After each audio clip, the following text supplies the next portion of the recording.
Welcome to another edition of Rail. Oh, wait, no, crap. It's the wrong podcast. I'm so used to doing Rail Talk with Joe Bianca, but now I have Ren Carruthers, even better. Actually, you've tuned into the Future Stars forecast because it's a 2-year-old Tuesday. And I got to say, your stable, DJ Stable's been on fire. My gosh.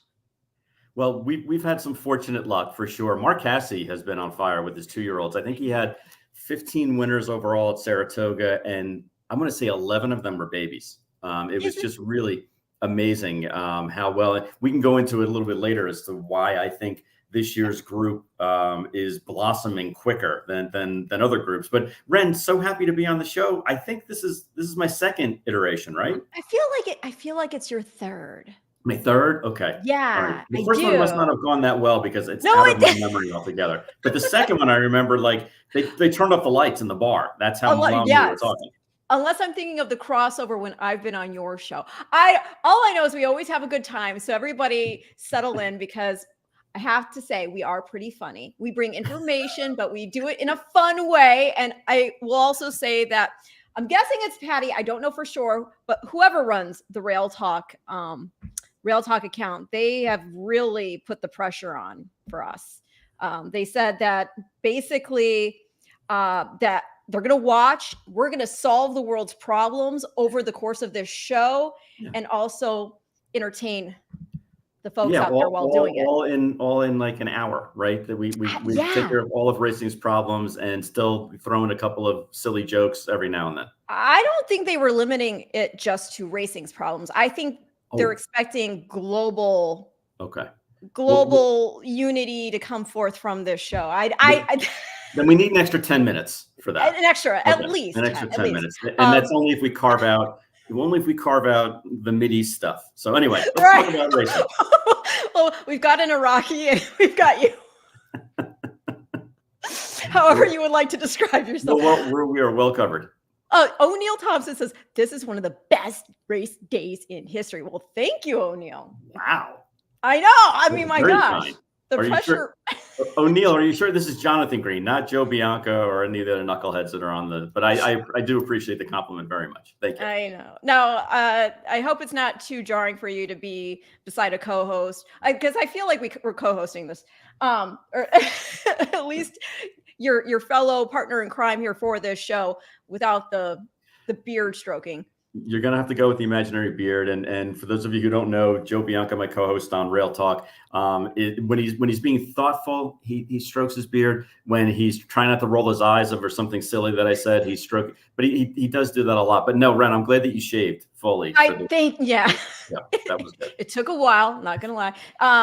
Actually, I will also say, guys, as goofy as we might be, we're actually pretty savvy to things within the racing industry, in particular pedigrees. Both of us, I would say, are pedigeeks. So if you do have any questions, comments, John is an amazing resource. I'm saying that in all earnestness. So do not be shy to pop up a question if you have one. And it doesn't necessarily need to be just about his horses. He knows a lot about a lot. So, and always very happy to help educate. And before we get actually into talking about your horses, I do want to give a shout out to Len Green, your dad, whom I adore. I was so happy to see him honored with the Mary Lou Whitney Award. And it was for his commitment to the backstretch community. Can you talk about that? What was the day like? And of course, what he has done for the backstretch community. Yeah, thankfully, my dad said this in his acceptance speech that he's been honored, recognized by a lot of charities over the years, and he's very philanthropic, which I think is just a wonderful thing to be, and he's instilled that in all of his kids and his grandchildren as well. So it was an emotional day, to say the least. But he said out of all the honors that he's received, that one meant the most to him, and it was because it was for the work that's been done in the racing industry, and there's a lot more work to be done. There's a lot more people that need assistance, that the everyday people that take care of our horses on a regular basis. I mean, I get the fun part of being able to look through pedigrees and go to the sales and buy horses, but then my job is diminished at that point, and I'm handing it off to the trainer and, more importantly, to his staff. And the grooms and the hot walkers and exercise riders that are there every day with our athletes, they need to be recognized more and supported more. So it meant a lot. I think they raised almost over $400,000 rent Wow. for the New York program, which is phenomenal. It's going to books and school supplies, with now schools opening, and scholarships, and it couldn't go to a better group. And we were so thankful that so many people attended and opened their wallets and their hearts to the program. Do you think there's a misconception about just how much need there is for the backstretch community to be recognized? I would say there are some people that don't even realize that a lot of those workers live on the backstretch. They do. And today, I don't want to keep bringing it back to the podcast, but today on the show, we actually had Kim Valerio, who is a Bloodstock agent and is a huge advocate for backstretch employees as well. And she's actually going so far as to go to the management of various racetracks and demanding audiences with them, and with the message of, you guys are putting money into the racetrack, great, making it safer. You're putting money into the grandstand, great, because that way the bettors have a nicer place to be. But these barns and dorms haven't been touched, other than maybe for some paint, in 40 or 50 years. And we need to have our human athletes that live and work back there and take care of our equine athletes in better conditions, because they're getting sick, they're not feeling good, they're not. It's some of the areas, it's kind of dismal. So I give her a lot of credit for shining a light on that problem.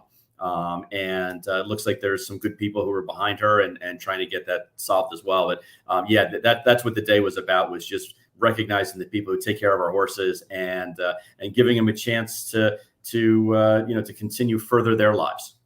I think that's so wonderful. And Len is always a joy to be around, as it is.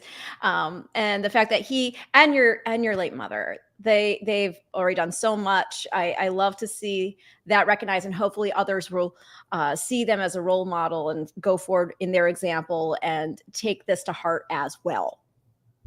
Oh, we have a comment here. Triple Crown Jockey Club, yo. Yo. How you doing? All right. And let's see here. Kodiak Woods. My go-to, I think we got my go-to in picking winners, checking pedigrees, was Buck Passer. Yep. What bloodline do you both favor? Interesting fact. If anybody knows me, and you know where I'm going with this, John, my favorite family is Family 1X. And guess what? Buck Passer's part of Family 1X. Listen, you can't go back all the way to when Adam and Eve first begot their first kids and say that was the best family ever. You can't keep. It was the only family. It's the only family, exactly. I think Buck Passer was excellent. I think 1X is excellent. Right. I really look on the female side, and I try to find the blue hen mares. So I'm constantly looking for La Troyenne. I'm constantly looking for for other mares that are of that ilk. When we bought Bullet, for example. Yes. Listen to this, y'all.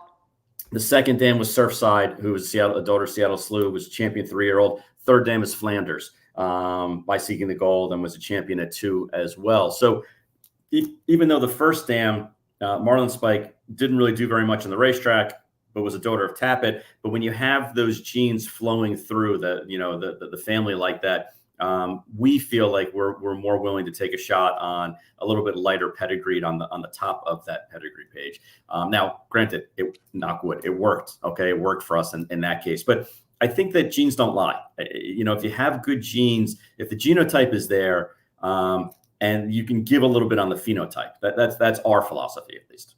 Well, I mean, that's the thing. We were going back to talking about Buck Passer. You mentioned La Troyenne. La Troyenne is, if we're going to put it into human terms, his great grandmother, because Buck Passer was out of Busanda out of Businesslike, and Businesslike out of La Troyenne. And she herself wasn't like this big racehorse, but because she's so prolific and has had such an impact on the breed. You see her having a stakes race named in her honor and things of that nature, and just the respect that she certainly commands. The other thing that was a great question, by the way, and I love the yes. black lab. Who We doesn't? have labs. We have labs. So that's what struck me originally, was not even the, I mean, the question was great, but that's a quite handsome dog. Yes. I mean, just you've got to love dogs, period, I think. Yep. I grew up with a Afghan hound, but was not flighty. Was very lazy, actually. Well, then it wasn't from the 1X. He was not from the 1X line. He was no, obviously. And if anybody wonders why I'm talking about families, there is this whole theory from this Australian breeder back in the 1800s named Bruce Lowe, and he painstakingly went through and was putting these family numbers together, and they were basing the numbers off how many stakes winners this particular line produced. And then there were other people who then later added to that. What we're looking for and what we're talking about when he's talking about the female line also is one of the things I think, and wouldn't you agree with this? So much emphasis has been put on stallions historically, but I feel that we're now coming around talking more about, okay, no, it's really the female family. As you just said, that's what you're personally looking at more because of that mitochondrial DNA that is coming down through the female line. Yep. And ironically enough, Ren, I don't think you and I ever spoke about this before. I learned genetics, equine genetics, from an Australian as well, Ken McLean. And Ken McLean came to the States in the 1980s, I believe, and basically took over as the lead breeding consultant for Overbrook.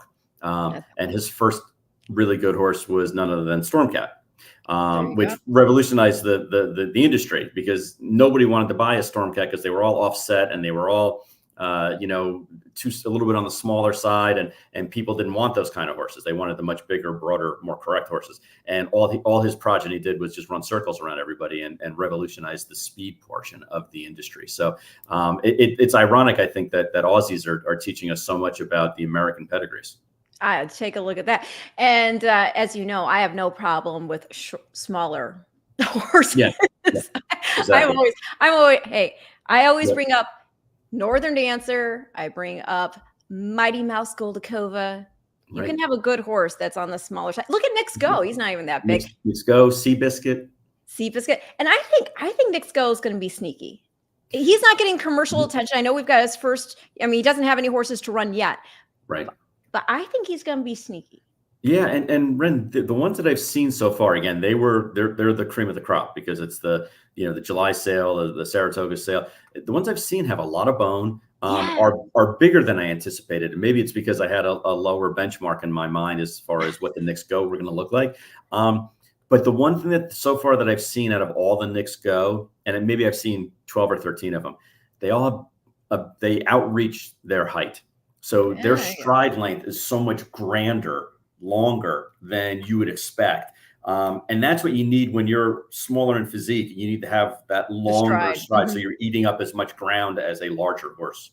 Oh, I know you're big on the walk. What are you, before we get to your two-year-olds, I mean, I think it bears talking about the foundation of what you're even looking for when you've been buying these 2-year-olds, although some of them are homebreds, which has got to feel even extra special.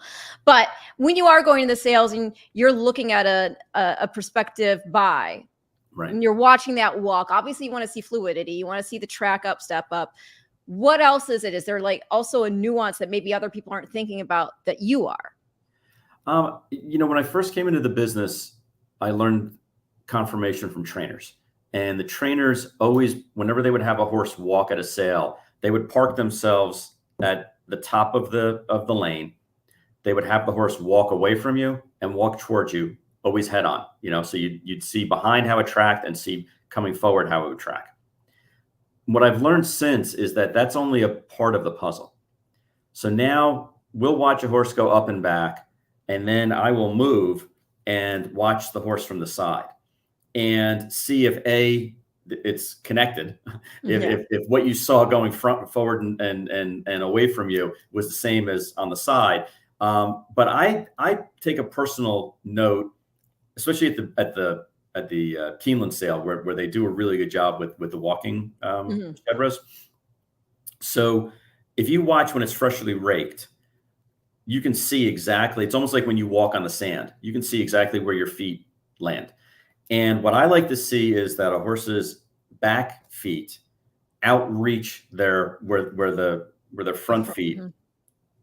by 3 to 5 inches. Um, That's what I want to say. That's a lot. That's a That is a big lot. Yeah. reach, a big overreach. But our philosophy is that's where they're getting their power is from the Yes. back. So if they're able to naturally on a walk do that, then theoretically when they speed up their gait, it may not be as elongated as that, but they'll still have that overreach. Yeah, you want to see that they have that range of motion. I'll tell you, and I may have mentioned this to you before, but one of the horses who to this day I am still struck by and have an indelible memory of just walking, Yeah. is Gunrunner. I Yeah. was in the paddock ahead of the Whitney, and that Mhm. was the whole episode later when he came back after winning it and he had the horseshoe in his tail. Right, right, Um, right. That's right.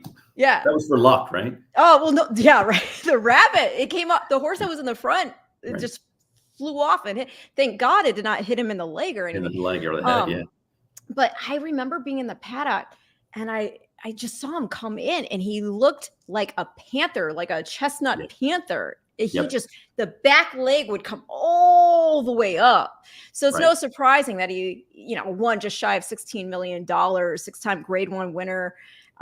Just incredible racehorse. And is passing it down to his Yeah. foals as well, which is really, really nice.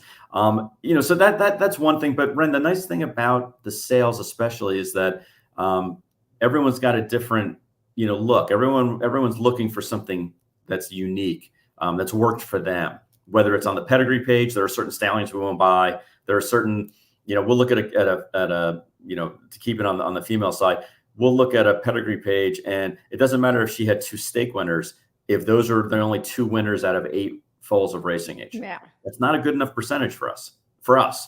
Other people, they're like, it's a half to 2 stake winners. That's easy for me to market. It's easy for me to explain to the owner. It's easy for me to talk to my friends about it. So everyone has a different rationale as to what they like and what they don't like. That's why these next 6 weeks are so exciting, because everyone's looking at different horses. Everyone is thinking about what it's worth to them.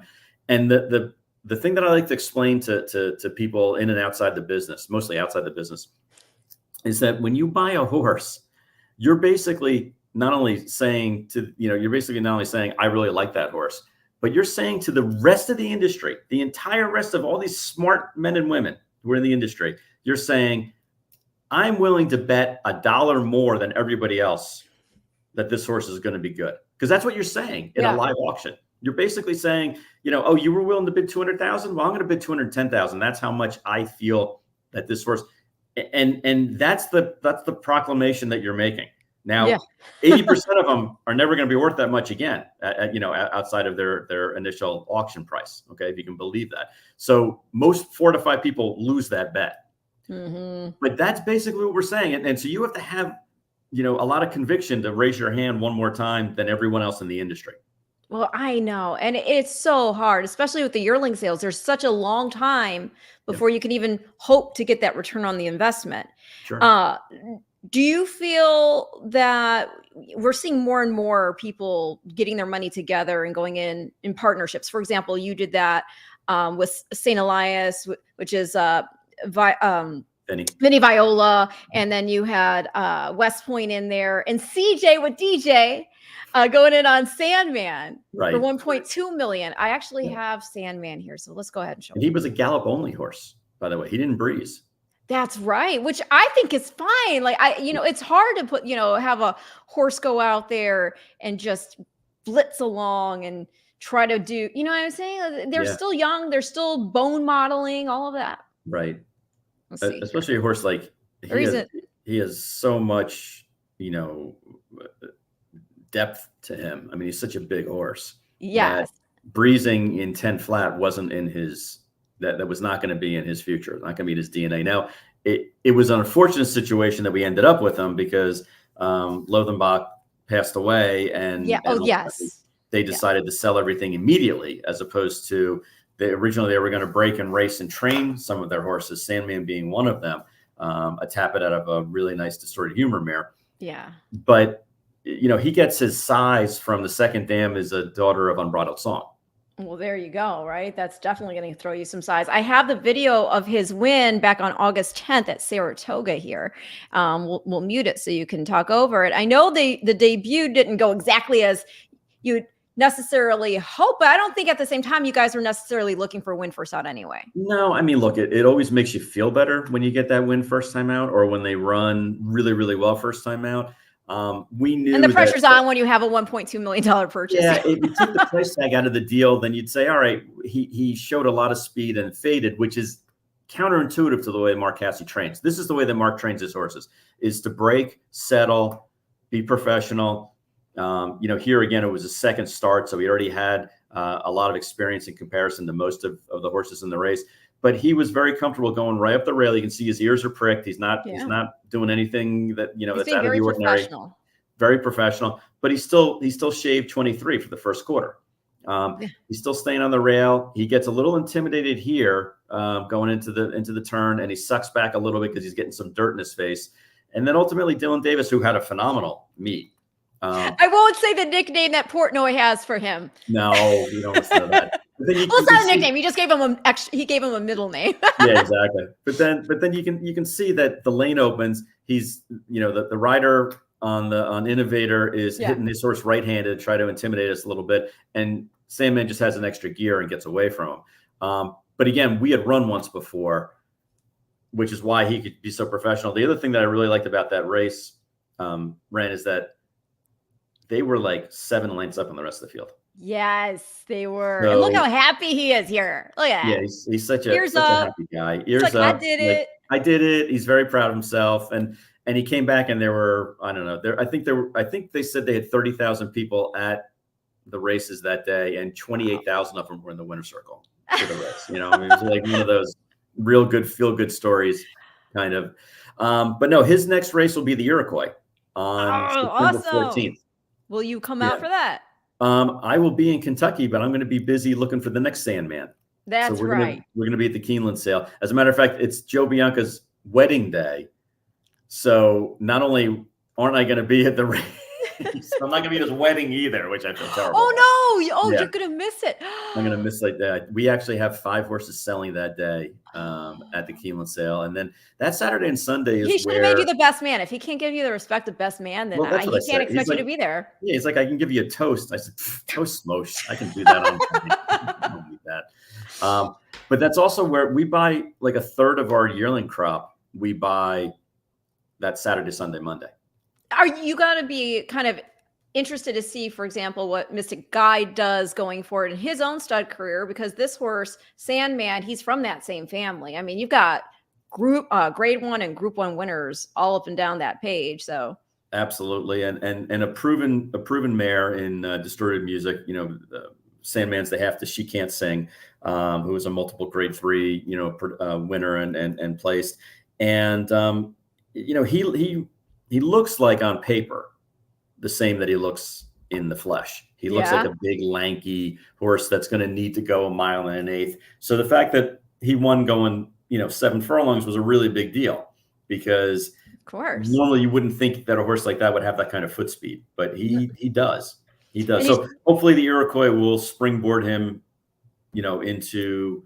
I don't ever say, I know I'm on the Breeders' Cup show, but I don't ever say Breeders' Cup when it comes to our horses until we're entered, because it's just a jinx thing for me. So we'll talk about the first weekend of November, or those races in California.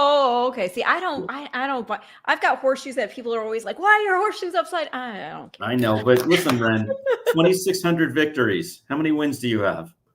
Okay. I am a winner. What do you mean? You are a winner. I am a winner. I am the win. I am the win. That's true.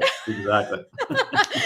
You were also talking about blue hen mares, and Sandman himself, just within 5 generations, has 2. And then if you take it on beyond that, I mean, it's the 4th through 7th dams are all blue hen mares. Right. It's in the Air is one of them. And I know Matt's a big fan of It's in the Air. Well, if Matt's a fan of it, then we all should be a fan of it. I know, right? He picks things really well. Horses, people in his life. I mean, it's all good. How do you like doing a live show, by the way? It's a little unnerving. I really am in my head. Can't edit you. What's that? I said I can't edit you. I know. Oh, believe me. There's I'm no on. bleep button. Yep. I am on the tightrope without a net. I know that. It's fun though. It's It fun. is. I should get some more of the comments out of the way.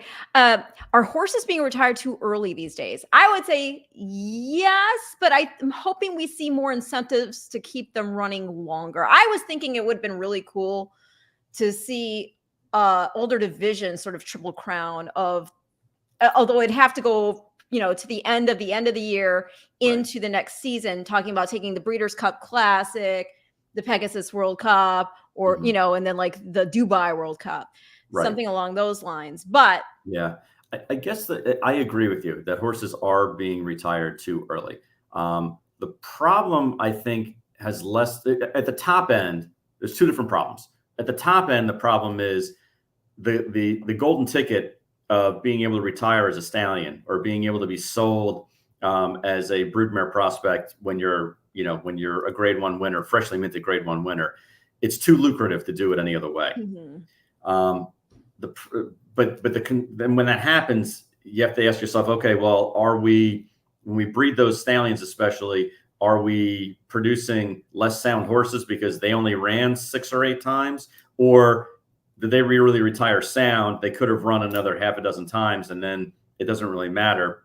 Nobody knows. The other problem is that you have a lot of unsound horses, and on the other end of the spectrum, the other side of the spectrum, and now you're being, I think, rightfully so. If you don't have a sound horse, you're being forced to either give it time or give it away, basically, and not have it race anymore.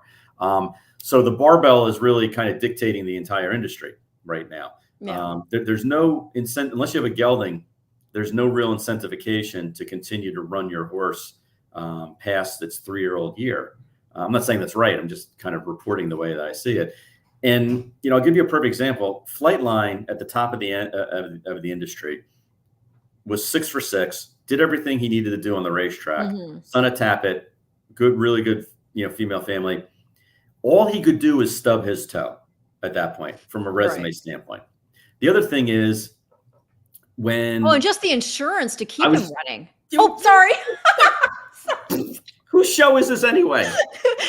Great minds, my friend. Exactly. Great minds. But that's the thing. When a horse gets to be worth 40, 50, 100 million, like Flightline, well, let's say it's $100 million and it's a 3% insurance.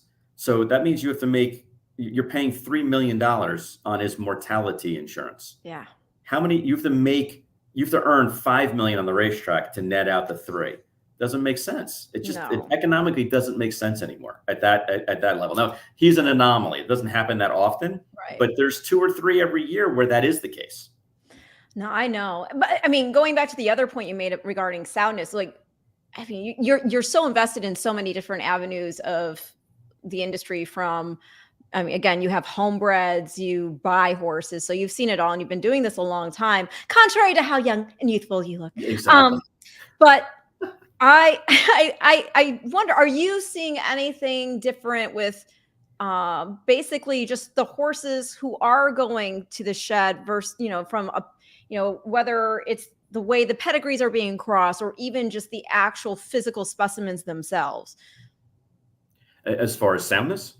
No, as far as the types that maybe you're like, oh, maybe these ones shouldn't be going back to let's not name names or anything, but for example, I'm sure that there have been, cases in which in olden times, you really had to be very judicious in how you were pairing your horses. And, obviously the foal crops were different, all of that. But actually, let me take it to another step even. For example, in the show world, for some of these European horses, those studs have to pass very stringent guidelines to even be allowed to be named in the stud book. Right. From temperament to conformation and soundness. And if they don't make that, they cannot be listed as a registered whatever. Right. And I understand that. But there's a problem with it too, though, because we have some of the great stallions of all time, for whatever reason, did not have a great stud career, but they ended up being prolific. Right. No, exactly. Or great race career, rather. Great. No. And Ren, I think that on a broader scale, I like to believe that supply and demand take care of that. So let me give you an example. We bred a couple of mares to Golden Palace first year. Okay, Golden Palace, son of Uncle Mo, You know, I love him. ran a half a dozen times, was explosive, had explosive speed, especially for Uncle Mo, Mhm. and but had some gaps in his calendar as far as racing. We bred two mares to him because we felt like that for a fast son of Uncle Mo, he fit in a lot of our for those mares. They bred him to 260, 270. I'm not exaggerating, mares. Okay. Now, you would say, why would anybody want to do that when they know their competition is 260 or 270 other yearlings that may be out there? Well, because number one, he was a good value at 25,000. Oh my gosh, yes. Okay. Number two, there just aren't that many sons of Uncle Mo that are out there that showed that kind of prolific speed. So, and he was on the turf, but prolific speed. Oh yeah. And the third thing is that you want, the way the market is now, you want to have early developing fast juveniles. Mhm. So the pinhookers want those. So I'm sure they're gonna go crazy over these Golden Pals that are coming into the sales rings over the next couple of years. The buyers are going to want to be involved in it because they're thinking it's going to be early and juvenile and quick twitch. But a lot of people kind of thumb their nose at the fact that, well, I'm not going to breed my mare when there's going to be 200 and something other ones out there. I'm going to get lost in the wash. And I can see that argument also. But enough people bred mares to him to the point where they probably could have set his stud fee at 40,000 and Yeah. still had close to the same number of mares. What I'm getting at is, if it wasn't priced right and people didn't see value, then they wouldn't put their hard-earned money and waste their time and the energies of their mares to do so. Right. So I think That's a long process. That's a long process. It's a long process. It's an expensive process. But I think that the market. So when the Jockey Club came in a couple of years ago and said we want to put a hard cap of 140 mares on there, I understand why you'd want to cap certain families and you want to, more importantly, spread out those mares. In this example, if 270 mares were bred to Golden Pal, but they're only allowed 140, well, then the other 130 mares would have to go somewhere else. So there'd be kind of a trickle down effect, is what the Jockey Club wanted to do. They said it had more to do with, well, the gene pool is getting thinner and shallower, and therefore we want to spread that out. That wasn't going to necessarily do it, in my estimation. What does do it, broadens the gene pool, and we learned this from the Australians, our Australian gurus. That's right. Is that you need to bring in new genes, new family blood from outside to do that. Yes. So we went ahead and we bought 7 7 fillies, excuse me, in Europe over the past 2 years that are now going to be brood mares for us because they're outcrosses. Candy Ride, who's the hottest sire of sires right now? You mentioned Gunrunner, who's a son of Candy Ride. Candy, who's a son of Candy Ride, and Vekoma, who's a son of Candy. Well, guess where Candy Ride lived and raced? Argentina. Exactly. So he's bringing new bloodlines in here that hopefully are complementing our American bloodlines. But absolutely, Bayacoa is from a Argentine family. I mean, and that family is still doing quite well. Yep. So there's different ways to kind of skin the cat. It just depends well, I mean, in the lingo jargon, I mean, we're talking about hybrid vigor. So you're trying to bring in these crosses so there's no duplicate. Right. And I think it's even better, even for, because you can still have no duplicate even if the horses are still all U.S. based. I think it's even better if you are bringing in horses from, South America or bringing them in from Europe.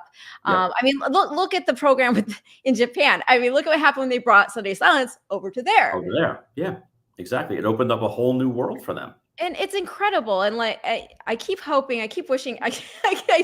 Do you remember when John Stewart of Resolute Racing said he was going to make this big announcement? It was going to be earth-shattering about buying a horse from overseas, which is really cool. He ended up getting Goliath, which is pretty awesome. Right.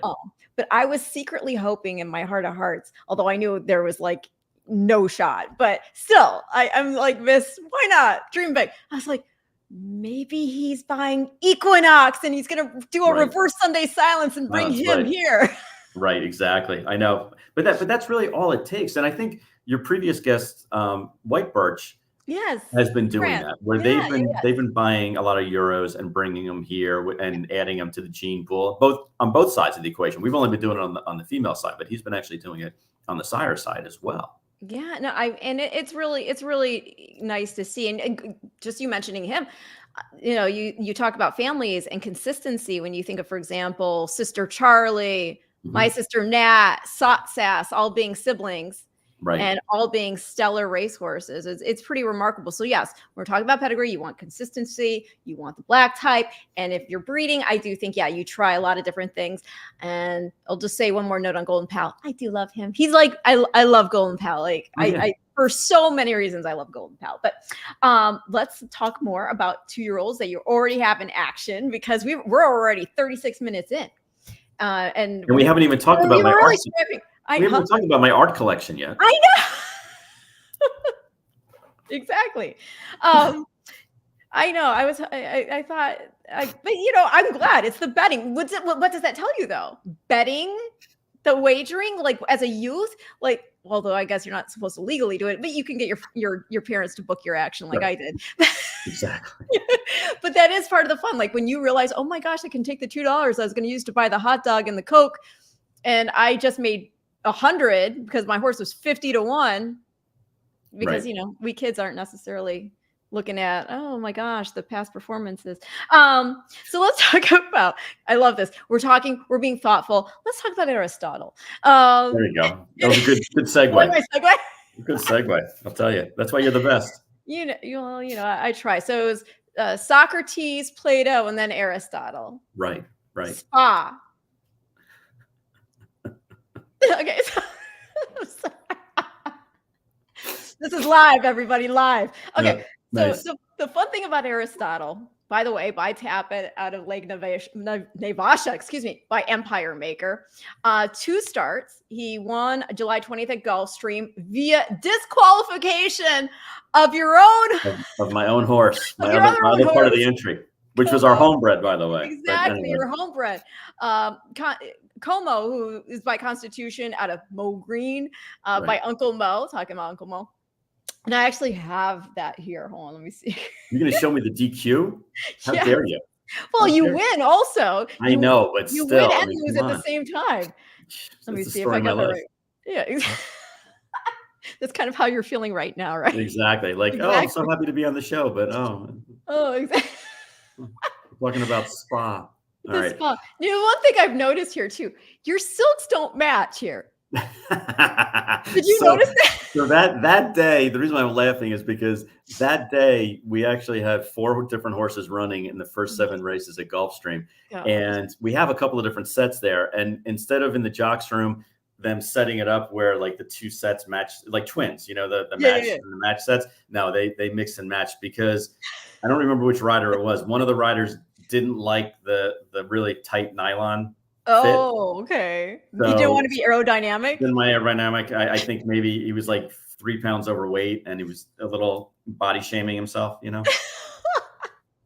Anyway, so no, the silks don't match. But that being said, goodness. Well, yeah, so Aristotle got Como is the 3, and Aristotle's the 5. right. And Como is a homebred of ours, Constitution. We're big fans of Constitution. Out of our filly Mo Green, who was Uncle Mo's first graded stake winner. That's a great fun fact. Yeah, and so they're going nip and tuck here. They're about to take on the 60 to 1 shot, and Como just goes a little bit outside and interferes. He hip checked that. He hip checked them. That's exactly what it was. But then goes on and beats everybody, which was amazing.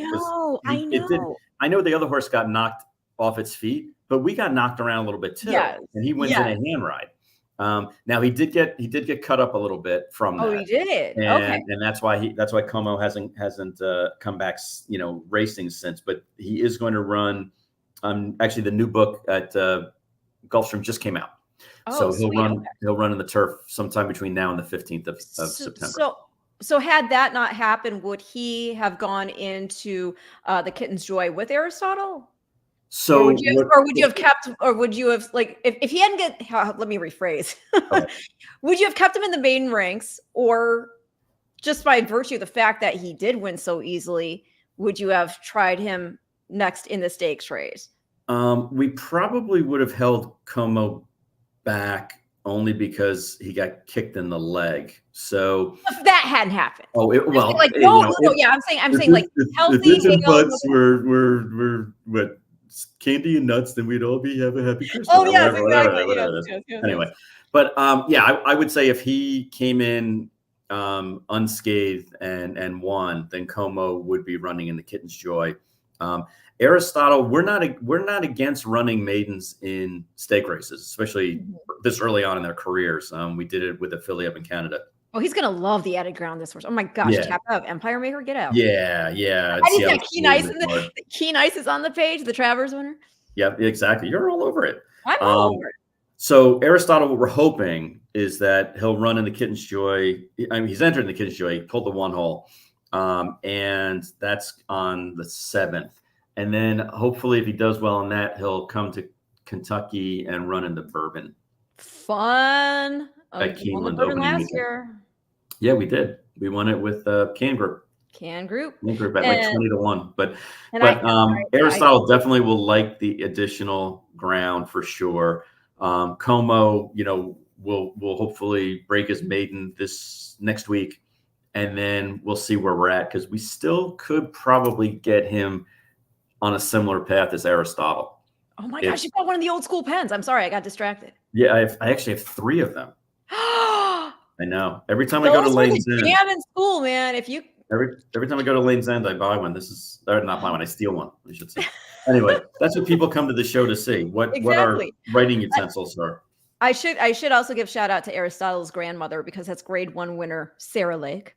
Sarah Lake, exactly. Yeah, pretty awesome. So, how did you come up with the names for both of these? I have to ask. Like Aristotle, did he seem like a very thoughtful horse? Did you feel like Como was easy because Como was the first 2 letters of Constitution and Mo Green. Oh, well, there you go.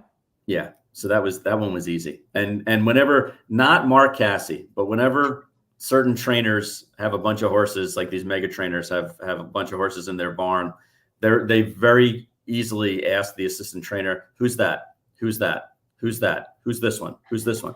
So just went Como? Like Como? Anyway.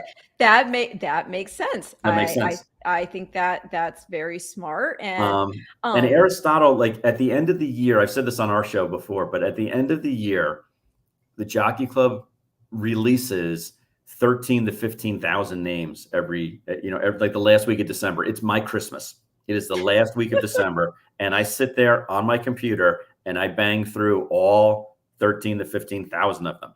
And I'll jot down which ones I think are cool sounding names. I like 1-word names. It's easier for me to spell. It's easier for me to say. It's easier for me to type. It looks good on a trophy.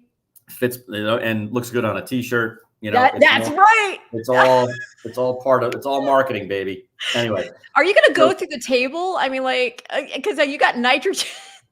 I know. Well, nitrogen. Okay, so are we skipping? I mean, you can finish your thought here. No, that was it. That was it. So Aristotle was one that I just really like the name of. And no, I would love to say that he looked like a smart dude or very thoughtful, but it was like, oh, we have a Tapit colt and I have no names for him necessarily.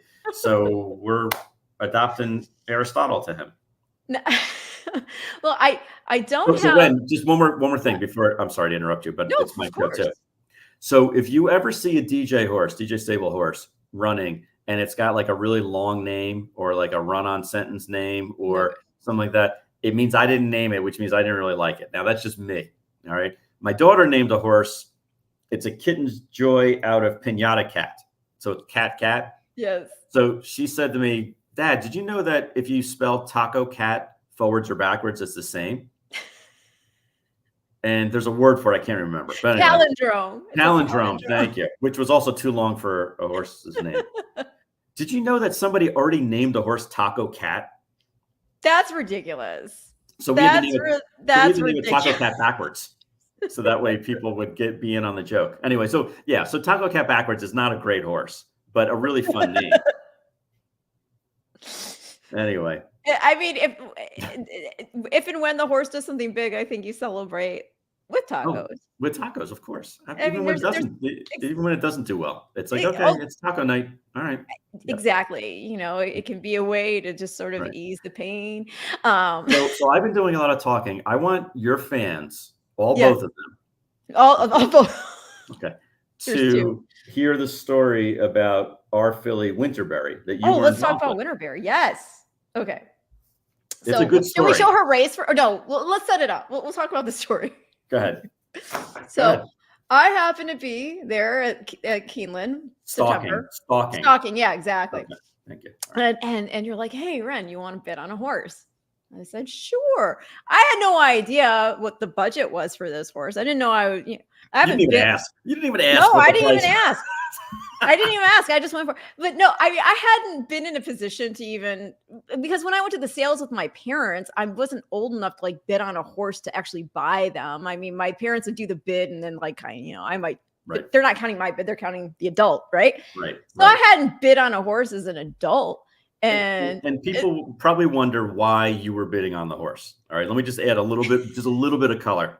So one of the things that we've noticed, and this isn't disparaging towards Anderson Farm because they don't do this, but one of the things I've noticed is that when we go in to buy a horse, more times than not, there's the consignor has like a spy on us to see if we're bidding, and they know if I'm bidding on the horse, there's a limit.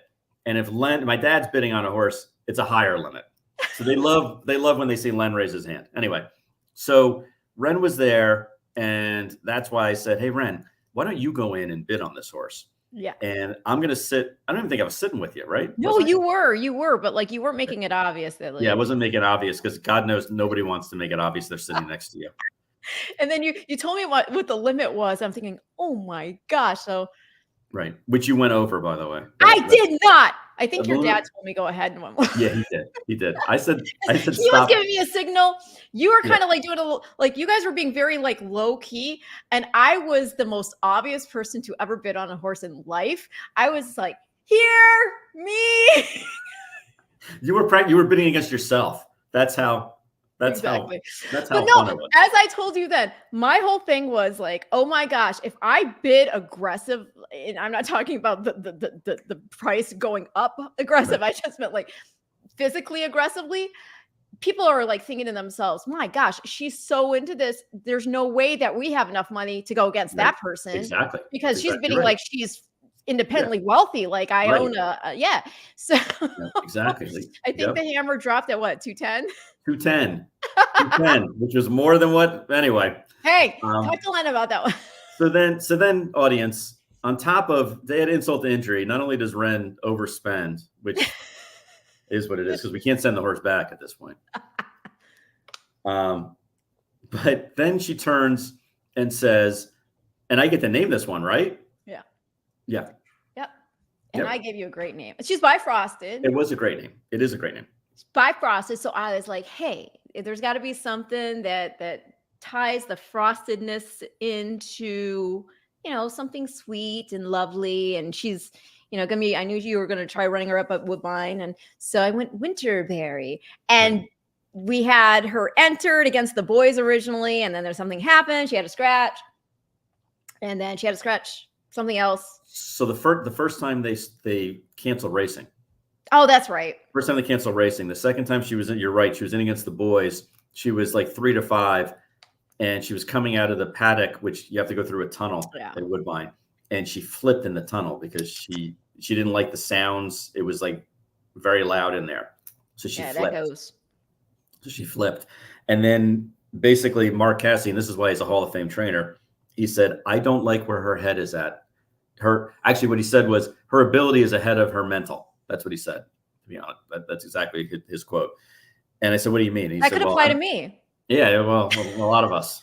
And he said, I don't like where she's at mentally. Even if she wins, she's not gonna get anything out of this. Like, we're not teaching her anything. So we gave her 2 months off. 2 months of relax mentally. And she got to graze after training, and she went to the racetrack and like galloped instead of speed. She occasionally went to the paddock and then they wouldn't bring her in, and then occasionally it's all you want to try to erase this negative thought process that they have of associating this loud sound and this area of the tunnel with a negative, feeling, which is what made her flip. So now fast forward to last week. Yeah, I mean, look what patience and care and all that good stuff will get you. I got the wrong one. Hold on a second. Let me stop the screen. That's coming up. That's a stakes win. Let's see here. I'm gonna share screen. Okay. Is it this one? Yeah, I think this. All right, here we go. This was August 24th, race 7 at Woodbine, maiden special weight. And just watch this, y'all, because my big concern was her getting into the gate, because again, it's, even though she's seen it a million times, it's a new experience for her.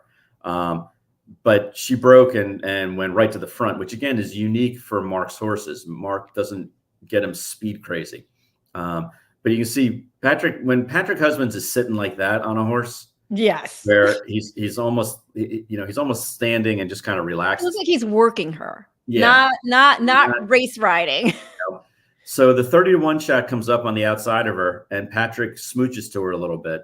And you'll see what I like to call an oh my God.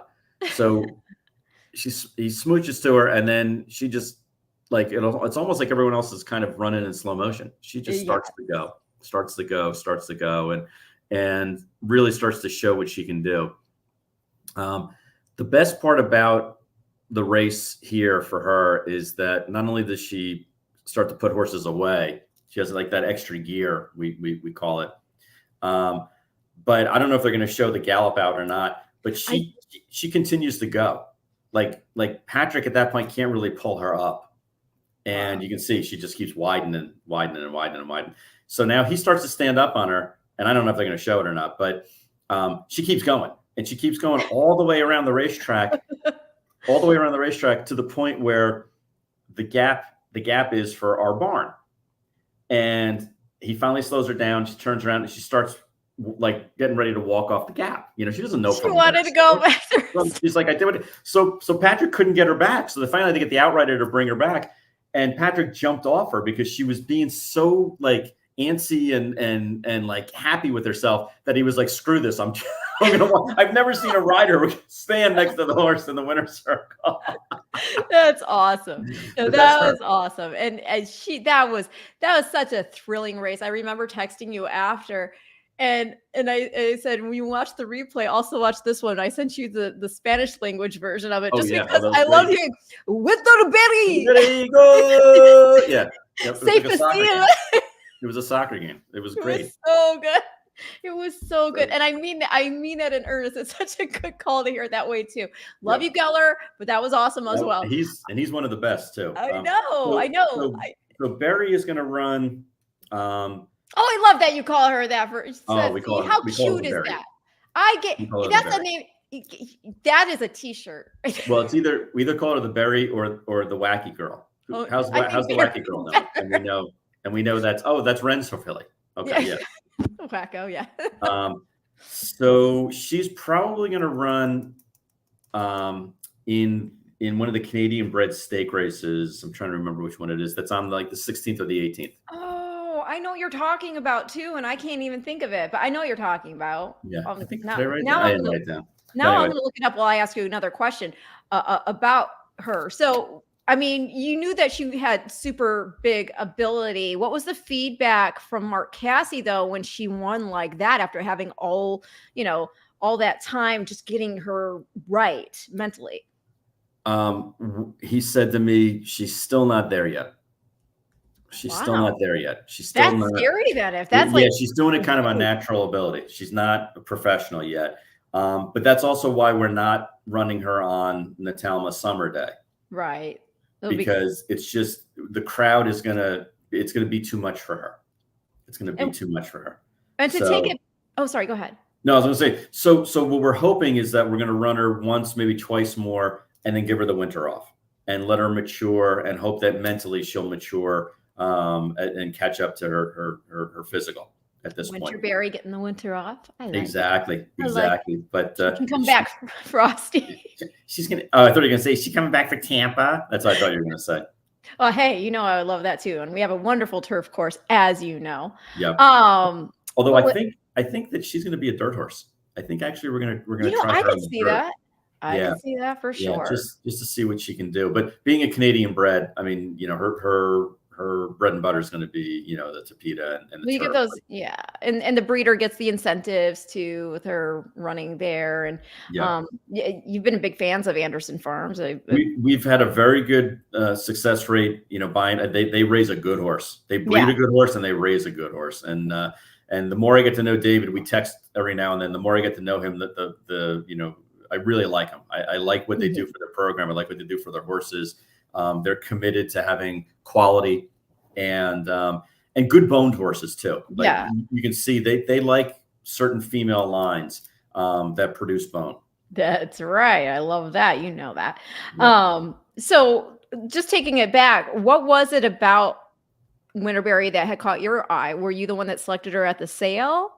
No, I'd like to be able to say that I looked through 4,000 horses and she was the one that I fell in love with.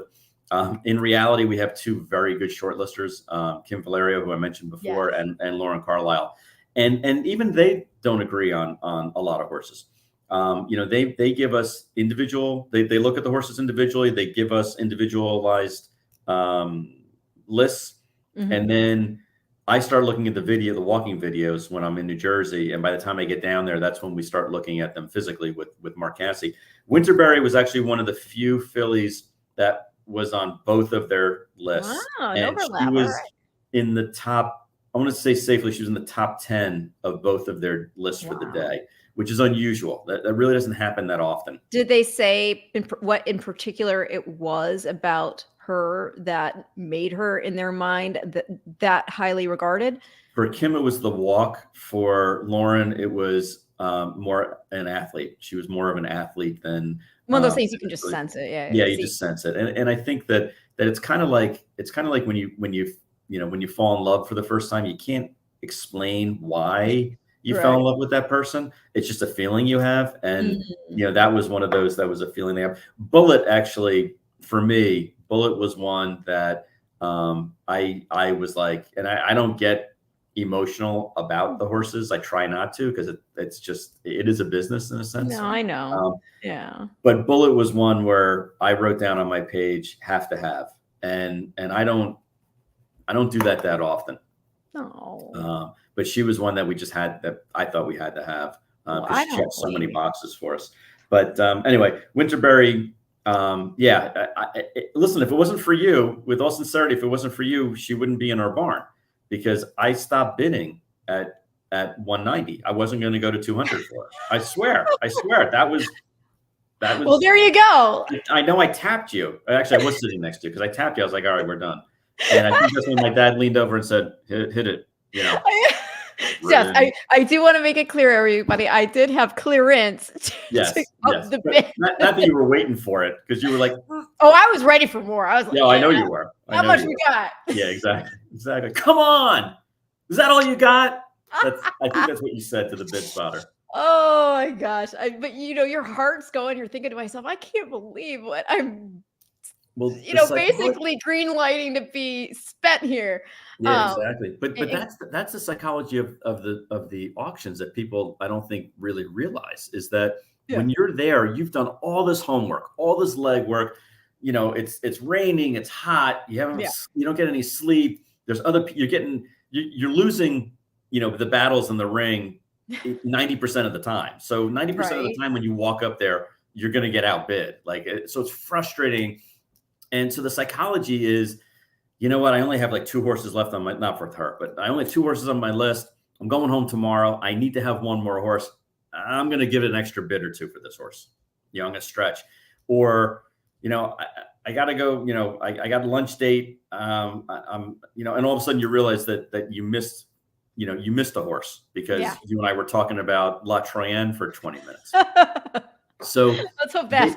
I don't. So you get the adrenaline going. I mean, you can be an adrenaline junkie when you go in to bid on a horse, because all of a sudden it's like, oh my God, I'm getting close. I'm getting close. I'm getting close. And you feel it. There have been times where I've signed a ticket, and even as recently as like the last sale that I was at, I signed a ticket and my hand was shaking because you have so much Really? adrenaline going through your body. No matter how calm you want the rest of the world to think you are, Yeah. it's tough. It's tough. No. And it's tough to not give that extra bid because all our eyes are on you. You know that, you're so close to getting a horse that was on your list. The auctioneers are making it very easy. You don't want to bid 25,000. How about you bid 10,000? Like it's very easy to try to coax you out of one more bid. They're talking to you if they know you. They're like, oh, are you gonna let him win? Really?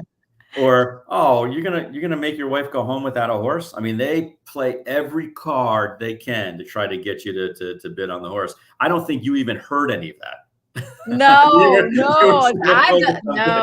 I'm surprised I even could hear anything over the swoosh of my hand going up. Right, to be honest with right, you, but exactly. You knocked out 3 people in the row in front of us. I know, right? Sorry about that.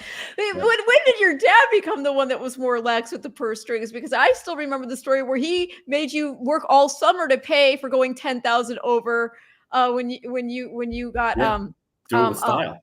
Do it with style, yeah. And it was 3,000. It wasn't even that's right, I mean, not that 3,000 is not a lot of money, but in the horse world, it's not a lot of money. But yeah, no, I bought Do It With Style at my very first sale. I should have stopped at that point. Never bought another horse. She ended up winning the grade 1 race, but my dad gave me a budget of 20,000 and I bid 22,000 for the horse. And then he said, nope, that wasn't the deal. The deal was you had a hard cap at 20,000. You need to put this horse back into the next sale, which was the Keeneland September sale. Yeah. And I went down to Keeneland with my tail between my legs and prayed to every god in the world that in history that somebody would bid 25,000 for this horse, so I wouldn't owe the money to my father. And sure enough, somebody bid. The reserve was 20. Somebody bid 20. I bid 21 just because I thought I had the guy on the hook. Somebody bid 22. And I bid 23,000 and bought her back. And my dad has never really yelled at me before, but I went to the payphone and called him and said that I bought the horse back for 23,000. And I could have put the phone down. That's how loud he was yelling at me from New Jersey. I could hear him without the phone. Anyway, she ended up winning a grade 1, so I had the last laugh. But exactly. And I still remember it was so funny too. You were talking about when she won it and you had the trophy and they wanted to be by the trophy. You're like, no. Yeah, no. I was boxing him out. I was boxing him out like I was trying to get a rebound. Yeah. The other part of that I love in that story is that it was a payphone because the phone's yeah, right. People are like, "Pay what? The payphone. I mean, I had to call and collect. It wasn't even a. Not only was I $3,000 in the hole, I was $3,008 in the hole because I had to call and collect. It might have been even better though if it was one of those giant giant bricks. Yeah. My mom, God bless her because she's passed, but my mom used to tell that part of the story where I called home to tell them that I bought the horse back. And for those of you who remember, when you called collect, you had to say your name. Yeah. And it was a collect call from, and it was supposed to be from Jonathan, but instead it was a collect call from, I'm so sorry, I bought the horse back.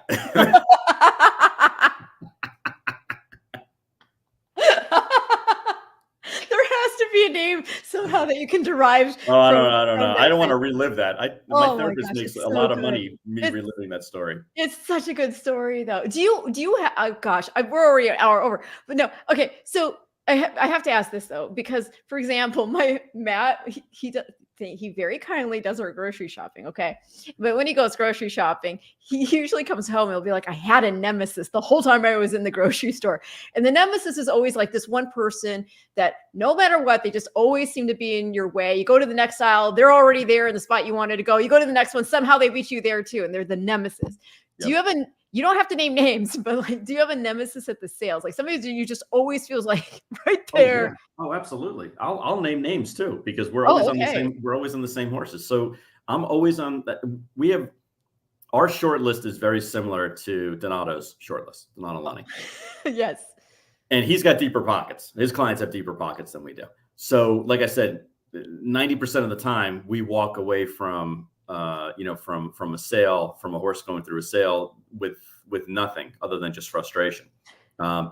because we were landing on a lot of the same horses. Now, what's happened over time is that they've gone more to Colts and we've gone more to Fillies, so we're not quite on.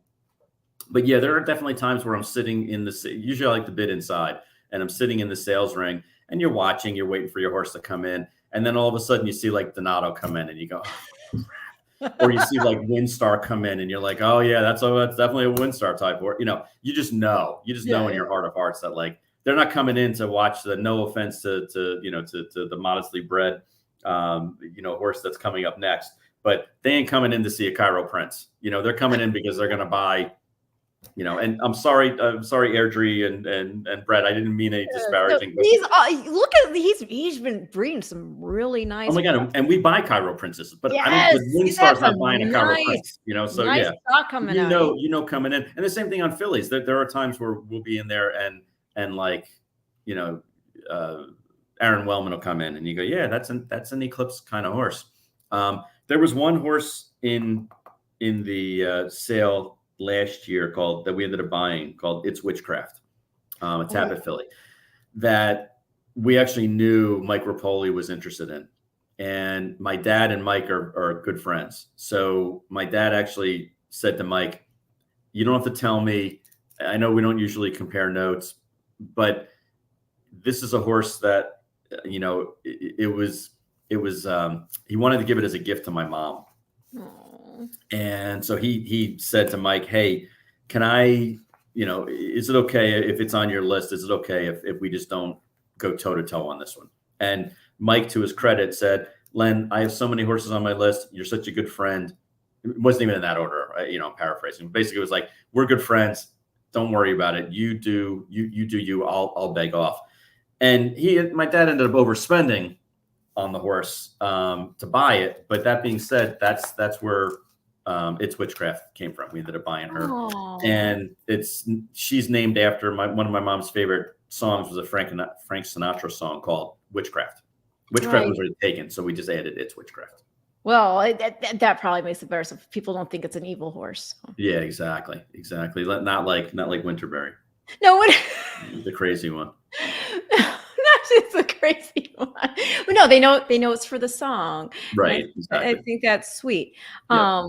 And I'll say, just as an aside, as somebody who had the honor of meeting your mother, that's a really heartrending story to hear. Yeah. No, in a good way, not a bad way. Yeah. No, hopefully the filly will continue to run well and everything like that. Okay. I know you're probably running out of time. So I have time, but I thought we were going to try to beat our record. Wasn't it your daughter's first day of school? Don't you want to see how her first day of school was? I talked to her already. Oh, all right. Well, then it's fine. All right, let's keep going. We got her from school, and then I as soon as we got in the door, I got her all settled in. I made dinner early because Matt is on air for FanDuel. Nice. Or starting at half an hour ago, basically. And so I hurried up. I made dinner. We all ate. I made sure she's all nice and settled in, and so everybody is good. But yeah, I have to ask you, are we going to do the whole table of elements, because you've got nitrogen? I don't have the video of this because the horse doesn't. I mean, I don't know if you want to watch your horse get beat, but it wasn't. It was just a neck though, and it was on debut there at Woodbine. This is a homebred for you. Homebred of ours, and the quick story of nitrogen and the genesis of her name. So she's a Medallia filly, a homebred of ours. Sorry, yes, that's right, homebred of ours. And is a half to Love the Shop, who was a great stake winner, and Tiffany Case talk Vouv to me, right? Is that yes? That family. So Mark Casse wins we win the Eclipse Award with Wonder Wheel in January. In April, we all go down to Kentucky, and I said to Mark, look at all of our homebreds, and you can pick out one. You get a Get a Gel free card, and I won't put that one in the sale. And he looked at all of them. He looked at 20-something yearlings. Wow. And he said, the Medallia filly is the one that I want. She just breathes different air. Oh, wow. So I immediately went home and went on the computer and looked to see what names were available for elements that were lighter than oxygen. Oh, look at you. That's where we got nitrogen. I love it. I love it. That's the quick name for nitrogen. Yeah, homebred again got beat just a neck on debut. That was at Woodbine going a mile on the inner turf there. Yep. So first So time out running 2 turns. She did that's a phenomenally lot well. to ask them to A do, lot man. to ask against the boys, no less. Exactly. Yep, against the boys. That's So impressive. So nothing lost there. And when do you know when the next race is going to be coming up in the condition book or? so she's gonna run in about 2 weeks, Okay. and then we're gonna see how things line up with our other fillies as far as where the other fillies that we have. Like Well, Ren, that's the thing. Yeah. we're very fortunate. We have 5 fillies that are all kind of no pun intended, we're jockeying for position as far as where to run them because they're all running in the turf races in the I know. you know Fantastic Friday. I'm not saying the real name. Turf race out in California. We know. I mean, You can I say the think real name. I I can't can say say it. Okay. He's talking about the Future Stars Friday card, y'all. right. So here's my question for you then. Okay. I did not, maybe I should have pulled it up. Actually, I'm going to pull it up right now anyway, because I want to show this because I don't want to just show her losing because Bullet like is an amazing filly. You already mentioned her and about how Yeah. you had to have her. I want to show people what you had to have. And so I'm going to show the debut because I Who's love that debut? Bullet? yeah. Oh, okay. Because I love how she overcame a bad start. And I remember when I had Mark Cassie on, when I said, well, what did you think when you saw the beginning of that race? He's like, oh. Oh, he was cursing. He was Yeah. cursing. I mean, it Yeah. was, and I don't hear him curse that often. And he was like, we're live, so I'm not going to say what he was saying, but I can imagine. he was saying what I was thinking. Put it that way. I can imagine what he was thinking. But this was a race. Let's see here. I'm trying to look for it. Okay, well, we're going to go with the at the races replay. So we started our first time out in the stake race. Yes. In the Royal Palm. Juvenile fillies. Yeah. And you could have gone to Royal Ascot, which would have been awesome, I'm sure. But I think you instead you kept her home North America anyway. And she went ahead and she won the My Dear for you right after that. But this is the debut, and I just loved how tenacious she was here. So let me go ahead and pull it up. Yeah, don't blink because you don't see her till the last 5 seconds of the race. Left basically there. She, back in the saddle. Yeah. And then you don't see her the rest of the time. So you and I can just talk about names if you want, because we're not going to. Exactly. Well, no, she's right there. I can see her. Look at that big, beautiful, great face. You can see her. Yes, and it's a short race. I couldn't. I'm sorry. I don't know. I couldn't find the Gulfstreams thing on short note. Gulfstreams replay on short notice. But who you have here at the 10? I know that's your horse too. No. No, it's not. Okay, never mind. That Silks looks familiar. I know they're Texas A&M grads that they actually have the big Texas. So here's she coming. How similar that looks. That's so funny. Sorry. She did the field 10 lengths. I know. And now she's right next to a War of Will filly of Gary Barber's, and then you lose her again, and all of a sudden she's got this extra gear, like she just starts, picking up ground. Yeah. And her ears are pinned back, and she's pissed, and but he doesn't hit her with the whip. Nope. And she still finishes going up. I think her last quarter was her fastest quarter, and she went almost 40 miles an hour, which is insane. Insane. And then came back and did it similarly, maybe not that far off the pace, up in Canada. Last race that we ran her, and I have this because you win this race. You just didn't win it with the horse that you thought maybe. Yeah, well, and the thing is, Bullet had a very legitimate excuse, because after the race, if you remember, that day of racing got canceled because of the rain. Yeah. So then they put it back, rescheduled for 6 days later. Yes. Well, in that time, unfortunately, Bullet got sick. We didn't know it at the time because we take temps and we scope, not on a regular basis like every day, but they take temperatures every day. Regularly enough that regularly enough. So the day before the race, she, went on the track and was fine. We saddle her. She's fine. I'm in New Jersey. Mark calls me. Actually, I'm on the plane the first time, so we didn't go back. I'm in New Jersey now. Mark called me and he goes, I'm really excited about Shifty running in this race. And I said, Mark, Shifty ran 4th first time out. What do you mean you're excited about her? Like Bullet's 2 to 5. And he goes, she's just, I haven't seen her in a while, but she just kind of got dull. like just doesn't have the energy in her eyes. Oh. And I was like, all right. And I'm thinking maybe she's just relaxed. I mean, there's a lot of things you can say about that. Yeah, yeah. So now she runs 6th. Post race, we scope her. She's got mucus 4 out of 5. Oh my gosh. Didn't bleed, but had a lot of mucus. So basically, like imagine running a race With a cold. normally and then running a race with your nose closed. Yeah. And not being and seeing if you can, replicate that same effort. But she didn't have a great start from the gate either. She didn't, but that's kind of her. But yeah. Well, Bullet's kind of a misnomer in that sense. I'm going to give her every excuse I can give her. Okay. Yeah. Every excuse. So now fast forward to yesterday, I'm on the phone with Mark going over what we're going to do with her. And I'm thinking we're going to run her.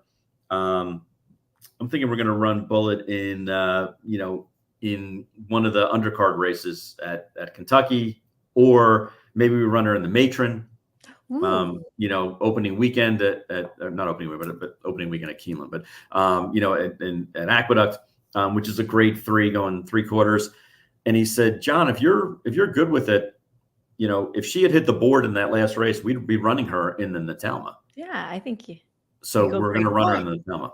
All right. And now I'll get a better price on her. So that's all that matters, is that you get a better price on her. Yes. Exactly. And I just want to remind everybody, we have almost 800 people watching us live right now. Wow.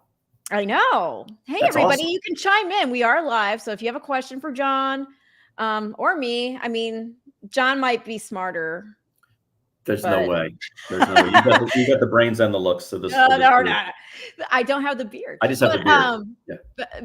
But I have to remind people, and for those who weren't watching earlier, tell them for the first time potentially that Bullet is just also, on top of just being this extraordinary talent, it's one of these situations where it makes sense. She's daughter of Warfront. She's out of Marlin Spike by Tappet. Her grandmother is Surfside, and Surfside was champion 3-year-old filly. She was 3rd in the juvenile fillies. She was 2nd in the Breeders' Cup Distaff. And then Flanders, who would be the 3rd dam, the great grandmother, she is actually a horse who won our Breeders' Cup juvenile fillies. Right. She won the Frizette, she won the Spinaway, and she was champion 2-year-old filly, obviously for good reason. So it's such a great pedigree. And, you've got, I think Air Force Blue is part of that family also. It is. And the thing that was really cool about Flanders is that she's one of the few fillies in history that won 3 grade 1 races as a 2-year-old. Wow. See, look at that. There you go with that. I love it. She's just, I mean, when she's beautiful. She's got everything going for her. So yeah, I'm very happy to hear that. And yes, now she'll be a better price, because people, I mean, unless they're watching this show or really being diligent because they don't put that information in the form. It doesn't say, ran 6, mucus, 4 or 5. Exactly. Well, but people who watch my show also, Ren. Yes. If people watch Rail Talk or watch this show, they know what's up. They get the inside scratch and all. Exactly. But let's talk about Shifty. Let's give her some love. I do have the replay. Is it okay? You're not going to feel too comfortable at watching this? Okay. Absolutely. So Shifty's another filly that has a little bit of an attitude, but she's not flighty like the crazy filly that we have, like Winterberry. She's just like, she knows that she's the queen bee. That's right. So here they're the stable mates. Yes, the 4. She's toward the front, middle of the pack. You see Bullet there in the middle, the 7 horse. Yep. Now again, if you watch Bullet, she makes a middle move like she's going to go by everyone and going to win, and that's when for those of you out there who watch races, if you watch a specific horse and they make a huge move and then stop, like somebody hit them over the head, it's usually because they're airway. It's usually because they bled or because they have mucus. Because here, Patrick's on Bullet, and it looks like he's going to go right by everybody. He's hardly moving his hands. Meanwhile, Shifty, who broke dead last the race before and finished up, got the jump on everybody. And right here, I'm like, Gray Filly's got it. Gray Filly's got it. And she just kind of flattens out. And then all of a sudden, Shifty hits another gear. And in this race, Shifty wins impressively enough where she ran an 85 buyer. And an 85 buyer, Ren, is the highest buyer of a 2-year-old filly on the turf this year. Okay. On, Shifty. She wins it impressively and then keeps going. And She keeps shifted galloping out. gears. Yeah, she's shifting gears, exactly. So even though she's a Canadian bred, and most people would say she's going to run in the Natalma 3 Bring weeks her to the after that. Jessamine. What? Yeah. No, not the Jessamine. She's actually going to run. That's Dr. McMartin. She's actually going to run in the Miss Grillo. Okay. Which is a win and you're in. Yes. And that way we're giving her 5+ weeks. There's Mark. Then we're giving her 5+ weeks in between races. Because my concern as a handicapper, you'll appreciate this. My concern is that she went from running like a 50-something buyer to an 85. If we ran her back 3 weeks later, she may bounce.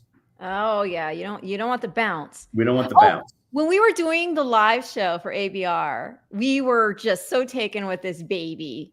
Right. Do you know who he is? No, I think Mark just picked up a baby on the way to the winner's circle, and it makes him look humbler and more like a more approachable guy. No, I don't know. I don't know who the baby.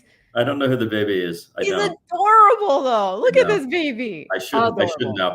The thing is with Cassie, when I'm on the phone with him, he's all business. So we just talk about horses. He doesn't know. I mean, I don't know if Mark even realizes I have 2 daughters that are, that are in their 20s, because all we do is talk about horses. Oh my God. So no, I don't know who the baby is, but it looks like it's, kind of like from Mark's progeny. It's the same hairstyle.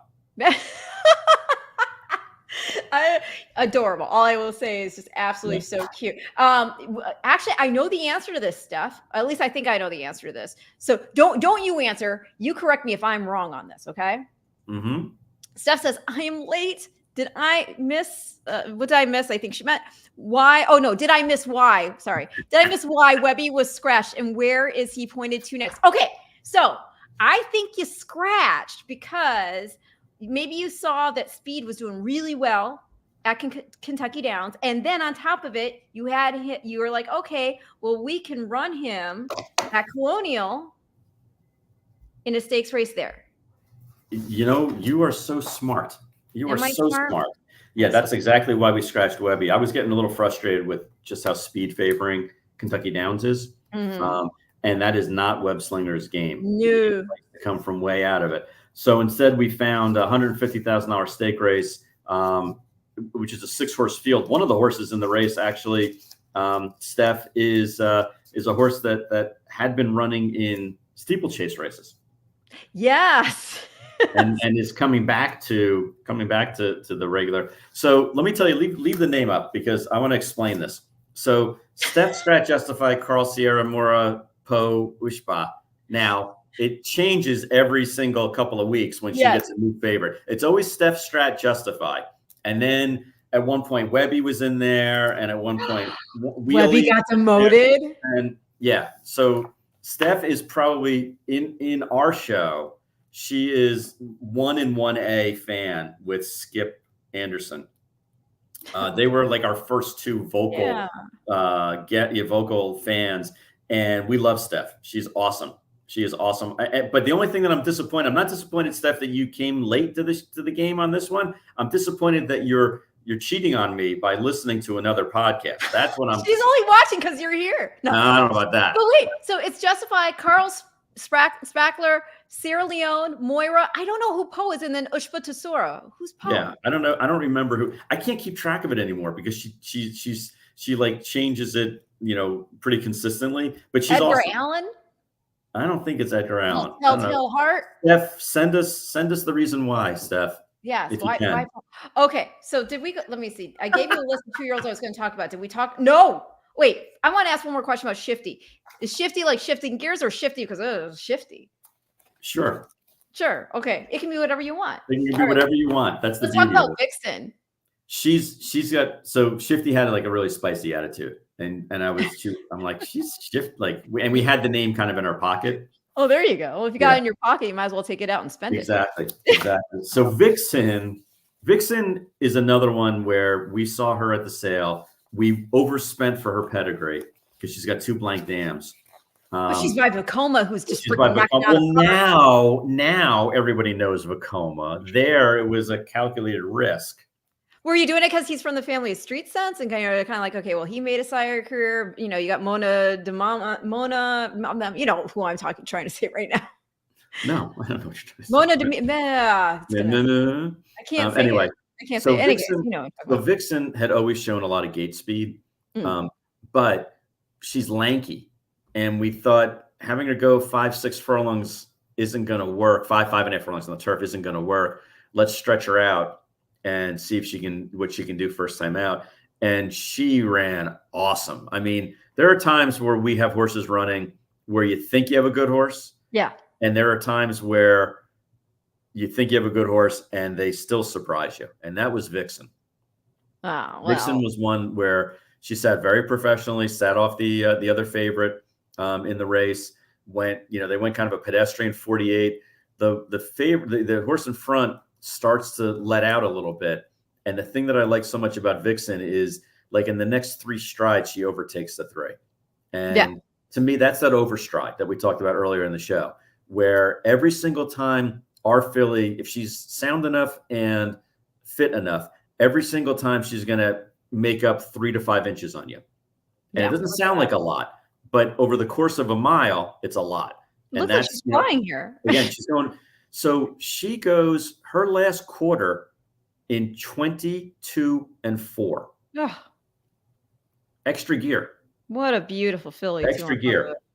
And is going 40 miles an hour. I know a lot of people don't necessarily look at the bottom of the screen, but I like to see where they're going down the stretch, how fast they're going. And if they're going 35, 36 miles an hour, they're motoring. She was going 40 miles an hour. Look at the times. Her fastest quarter was the final quarter of the race. And to me, that's what separates the good from the great. Yeah. Are the ones where, visually it looks like she's moving ahead of everyone, and she is, but time-wise, she goes faster. And that's really unusual for a horse tackling 2 turns, for the first time. I just love how she flicks those legs too, like a ballet dance. Yeah. Beautiful. Yeah. That was beautiful. From the outside. And so she's going to run against Bullet in the Talma. Oh boy. Yeah. Well, you'll root for both. It's like, oh, but you know what? Now I'm thinking about it. And I was trying to say Mona Di Mama, but also I'm guessing you would the Vekoma gamble because of the Candy Ride angle too. Sure. No. Okay. It's your show. It's my show. Okay. I'll agree with you. Maybe I had inside scratch. I don't know. We now have almost 900 people watching. Of course. Live. We went up like 100 people within. Well, yeah, because it's all Steph's names. Yes, I know. Calling everybody, going, you need to be on here. Yeah, exactly. I can't believe we only got 4 questions. I know. Well, people I've noticed are shy. Like, whether it doesn't even matter like who I have on it. There's some people who the one time I had just people like rapid fire questions, I feel like was Mike Smith. Right. Okay.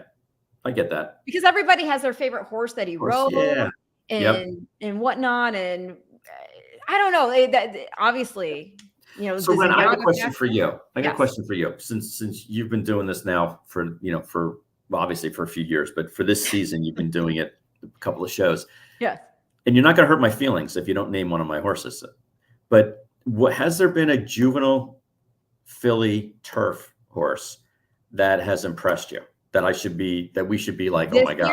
I mean, I haven't seen anybody where I can even think of one right now. I don't want to offend anybody else out there who has a nice turf filly, but I have not seen one where it's been a performance where now that name is committed to my memory. Right. Would any of ours be that horse? Well, yes, absolutely. Okay. And that obviously part of that has to go with the fact that we're friends too, but also just the performance, like, watching Bullet having to overcome what she did in that start, it's always endearing to see a horse persevere like that. Right. And then on top of it, when you have a pedigree and you're a pedigree geek like I am, it makes you even more sort of like, oh my gosh, you have to be super special now because you have to carry the torch, right? Yep. But then you see a horse like Vixen and it's just like, dang. I mean, Shifty ran so super well. It's just really interesting. And the fillies, or the 2-year-olds, not just the fillies, but the 2-year-olds in general, they can change so much from month to month to month that you don't necessarily, the horse that you think might be your stable star one day. Right. And then suddenly you've got one just like come up. But I mean, going back to talking about the fact that Vixen is by Vekoma, talking about have you seen a stallion just come out firing like with that many winners within the first few weeks of 2-year-old racing? Not this late. Like I remember Maximus Mischief a couple of years ago had a slew of, no pun intended, just a bunch of early 2-year-old winners. April, May, June. Yeah. You didn't see a win photo without a Maximus Mischief in it. Yeah. And then they just never took that next step. I don't remember seeing a stallion have this kind of propensity for winners this late in the season. Like, it's one thing to have early precocious horses. It's another thing to have early precocious horses that can go to the next distance. They can go 3/4, they can go 7/8. We'll start seeing when a bunch of them have to go 2 turns, but right. Well, Gun Runner was really good right from the jump. Not this time. His numbers are insane. If you go, oh my gosh! If you guys not early in his first year. Well, now though, if you go, if you guys, any of you have, and I highly recommend that you get you get a subscription if you do not already have it. I'm a huge proponent of Formulator on DRF. And you can go ahead and you can click on the sire stats and it'll have this, his percentage right up next to sire average. Right. And it's insane. Yep. I mean, I think I saw something, and you can correct me if I'm wrong, but I think I saw something where the sire average for 2-year-old first time winners, 13%. He's 20. Right. Yep. I think that's what it said. Yeah. I wouldn't doubt it. And throwing the kind of horses that look like they can run any distance, any surface, whether it's and Gun Runner. We were just talking about this on the show the other day. Yeah. Gun Runner, not this time. Obviously Into Mischief, and I'm trying to think there was a fourth because we were talking about how it was Steph. If you're there, if you remember what the fourth one was, it was like the Mount Rushmore of top stallions nowadays, and the key is versatility. Yeah, that's the key. They're running all over the place, all over. Oh, Justify. I'm sorry. How could I forget? Oh, yeah, Justify. And they're running turf, dirt, sprint, long, Europe, United States. I mean, Antarctica, anywhere where there's a racetrack, they're running there. And if you look at the Keeneland sale, it's coming up, this next week. Yeah. Book 1 is really, for all intents and purposes, there's like 7 stallions represented in Book 1. Right. Yeah. Right. Those being 4 of them. Yeah, but anyway. Well, no, it is interesting. And I will also, I got to give a mention out to Dream On. You have, not this time, that you have recently ran second in the Soaring Free Stakes at Woodbine on August 23rd.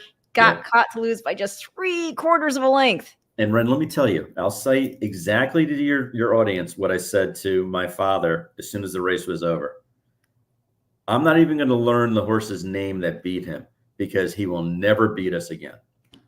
Boom. And I'm not a cocky guy like that. I don't walk around, like saying that my poop don't stink. But I'm telling you that we had to go toe to toe with Mensa. Yeah. We put Mensa away, who we used to own. We put Mensa away, and just in the last couple of strides, we got beat by. And I was happy that if I was going to lose to somebody, I was happy that it was a homebred of Brett Jones, an Air Tree horse. Yeah. But I'm telling you, Dream On will not lose to that horse again. And they're going to meet up in the summer in a couple of weeks in the summer stake on September 14th.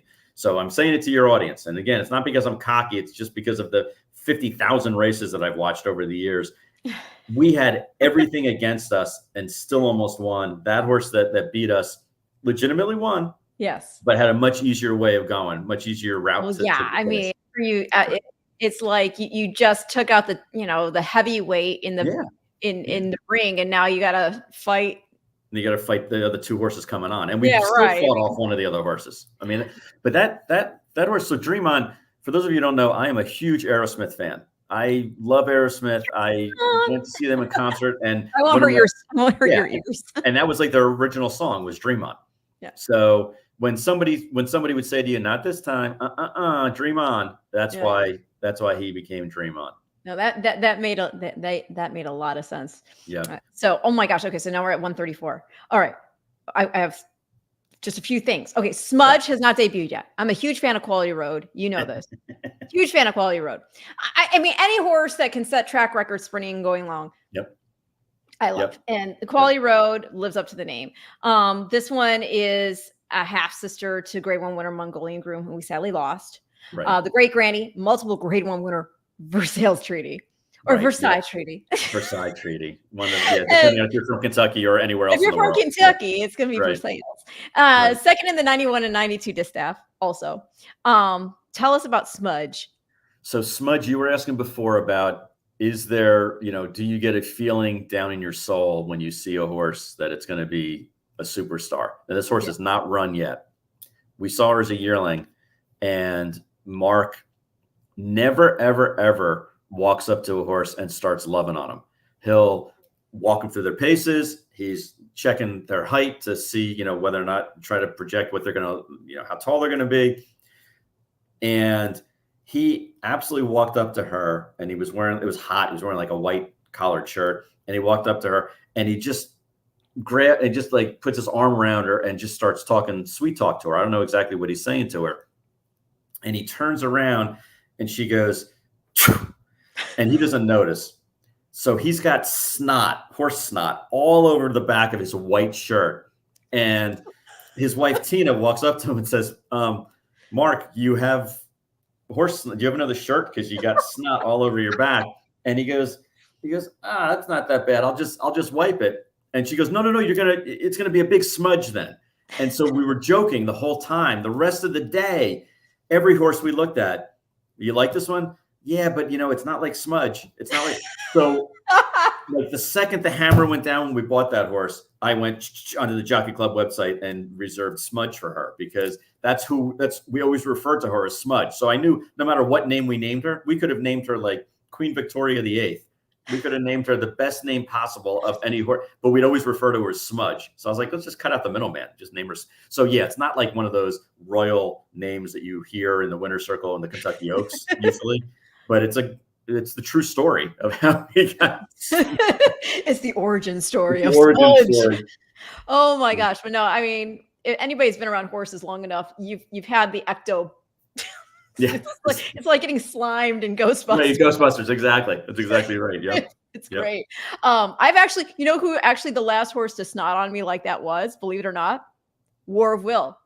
Oh, stop. Really? Yeah. No, he did. Wow. In fact, I went at the races or at Claiborne? At the races. I went because they were nice, let me bring a gal pal of mine to go see him. He was there at Keeneland, and we were petting him, and he just, blew. Right. And I said, well, hey, it's Preakness winner snot. Yeah, exactly.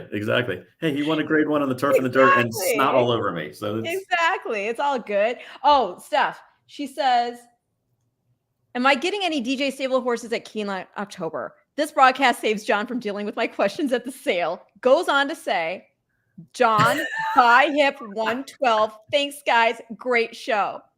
Who's hip 112, John? I'm looking it up right now. I'm pulling it up too. Let's see. Keeneland September yearling sale. I'm old school. I still got the books. Oh, of course. Come on, Steph. It's got to be a Justify, right? Yeah, no, it's a medallia out of Lotta Kim. It's a half the rate. It's Rachel. a goal to Rachel Alexandra. Rachel. You know what, Steph? If you want to start a telethon for me to buy this colt, if it was a filly, it'd be something different. But the fact that it's a colt, I know it's. So it's a full to Rachel Alexandra. Pocket change, John. I mean, please, you can bid up to 210 on that. I can bid up to 210,000, which is the price you overspent for Winterberry. I think she might sell for, or he might sell for more than that. Excuse me. He. Oh my gosh, yeah, a full to Rachel's pretty nice. I mean, she's already had a full sibling, Gladys. Yep. Ran in our Hillsborough Stakes. But Steph, you still didn't answer the question of what the Poe part of the. Yeah, what's the Poe? That's what we want to know. The Poe in the name. I know the rest of those horses. Okay, John. Okay. Now, because it's 139. All right. I'm gonna ask you a few questions randomly now, right? Okay, go ahead. Okay.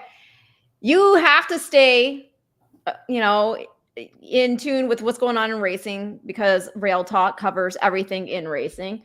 But also you want to be watching the races because your own horses are going to be going up against some of these horses, right? Yep. Yep. So did you, hold on a second. My thing's coming out my ear and I won't be able to hear you. Okay. Did you watch the Hopeful and the Spinaway?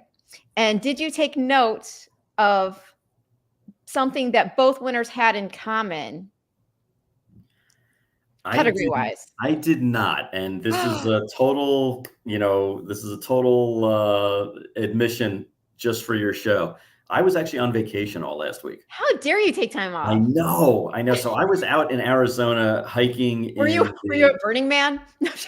Yeah, right. No, I'm going to go to regional Burning Man. I'm going to go to the New Jersey Burning Man because that's, I'm going to start slow. It's like winning a maiden race and working my way up.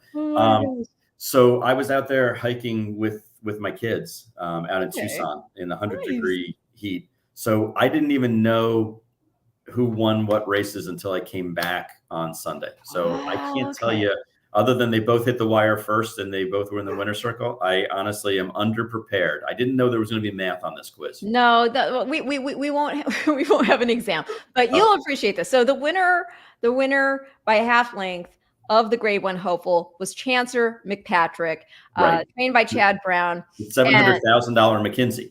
Yeah, and how cool is this, by the way? McKinsey won the Whitney. I mean, come on, Saratoga is part of the deal. Kind of street sense.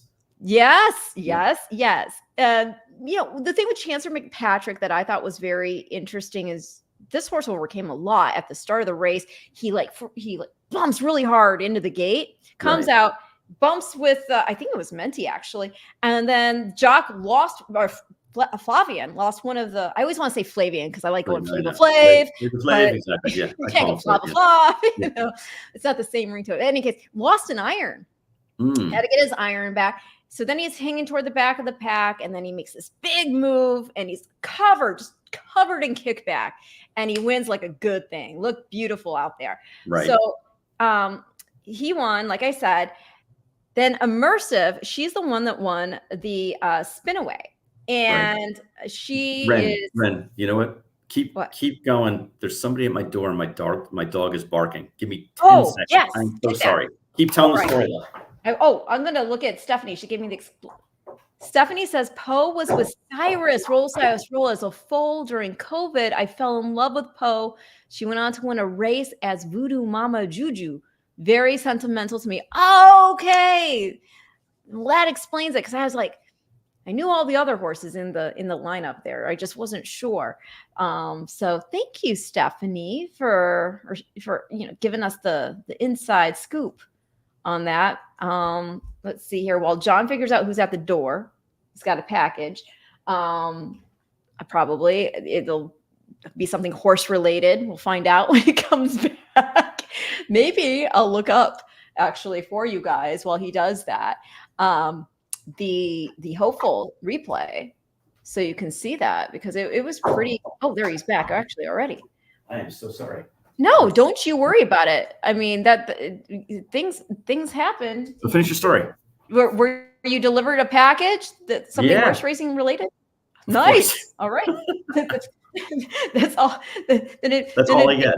That's all you get. Exactly. It's another catalog, right? you need to be all ready to go here. I was like, while you were gone, I didn't know how long. I think it's a trophy, actually. Well, there you go. Are you serious though? Actually, Yeah. Because that's the thing. You might not actually even be joking with that. No. I think it's a trophy. Get out of which trophy is it? Yeah, I think it's Webby. I think it's Web Slinger from Churchill Downs. Are you serious? Yeah. It's only coming now? Yeah, well, they had to engrave it. It was June. Okay. Well, while you were doing that, I thought I would pull up the Hopeful because I didn't know how long you were going to be gone. I'm sorry. No. I didn't want him going crazy.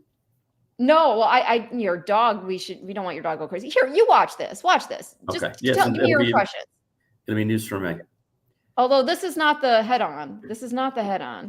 I know he's a gate horse.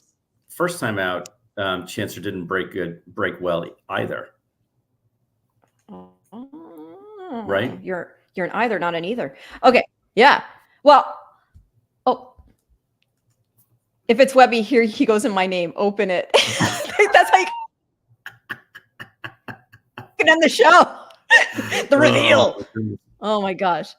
I hope Right? I hope it's not like So look, one of my favorite okay, movies. he's all I'm sorry. yeah, there. Where is he? He's way back there. He's way back there at the Green Silks, the 8 horse, second to last. Yep. And this is because at the start he hooked himself on the gate, and then Mm, Flavian lost the iron, right. and so he's way back there. And I want to give a little love here to Menti too. I mean, that was really hard to come back after that time away, and I had read that apparently he was much sicker than we thought, Yeah. and he ran really well. Menti, the full brother to Fierceness, Fierceness. our Yep. Travers winner. We had And a our 2-year-old named Minty. Minty, that's right, you did. So I remember it's Minty. weird that both of them. Anyway, that's a sidebar. Well, no, I know. Sometimes they don't, if the name is too close. Look how wide he comes now. Boom. Look at Yeah, this. wow. All the way out here And this is only his second start of his in life. the middle of the track. It's second All the way out here in start. the middle of the So, track. yeah, so And it's now not here he even like comes. he's got a Yeah. lot of experience or anything like that. And look at how much dirt. I mean, the horse is a different color. I know. That's why I said he was exactly. I said he was just covered in kickback. Again, the son of McKinsey out of well, actually, I'm going to wait because I want to do the reveal after I say the next part of this. So I thought that was uber impressive. Yeah, Uber impressive. absolutely. Now the horse that won the spin away was Immersive. Immersive is let me pull up the chart here so I make sure. She's trained by Brad Cox for Godolphin. Mhm. Okay. She's by Nyquist. And I laughed. When I saw she was by Nyquist, I'm like, she's going to be by Bernardini. Let me see. I clicked. Sure enough, Mare's by Bernardini. So it's the that's the Nyquist cross. over AP Indy line, which is just out of bounds. It's Yeah, curling yeah. over anything AP Indy, and it's Nyquist over anything AP Indy. In particular, I think he does this especially well with Bernardini. With Bernardini specifically, insane. yes. Yep. We're huge Nyquist fans. I breed 2 more from him every year. Yeah, I love him. Huge. And yes, he's such a cool horse. And obviously you get precociousness and grade 1 class that also then matures. But but not only is she out of a Bernardini mare, but the colt in the hopeful there, Chancellor McPatrick, his mom, Bernardini by Bernardini. Bernardini deserves so much respect. He's always been a solid broodmare sire for sure, but like he just really shines when given the opportunities. Just and it's so sad we lost him.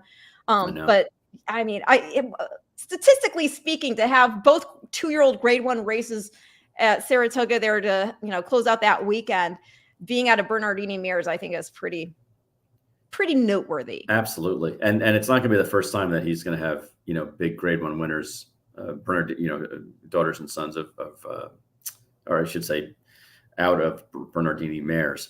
Yes.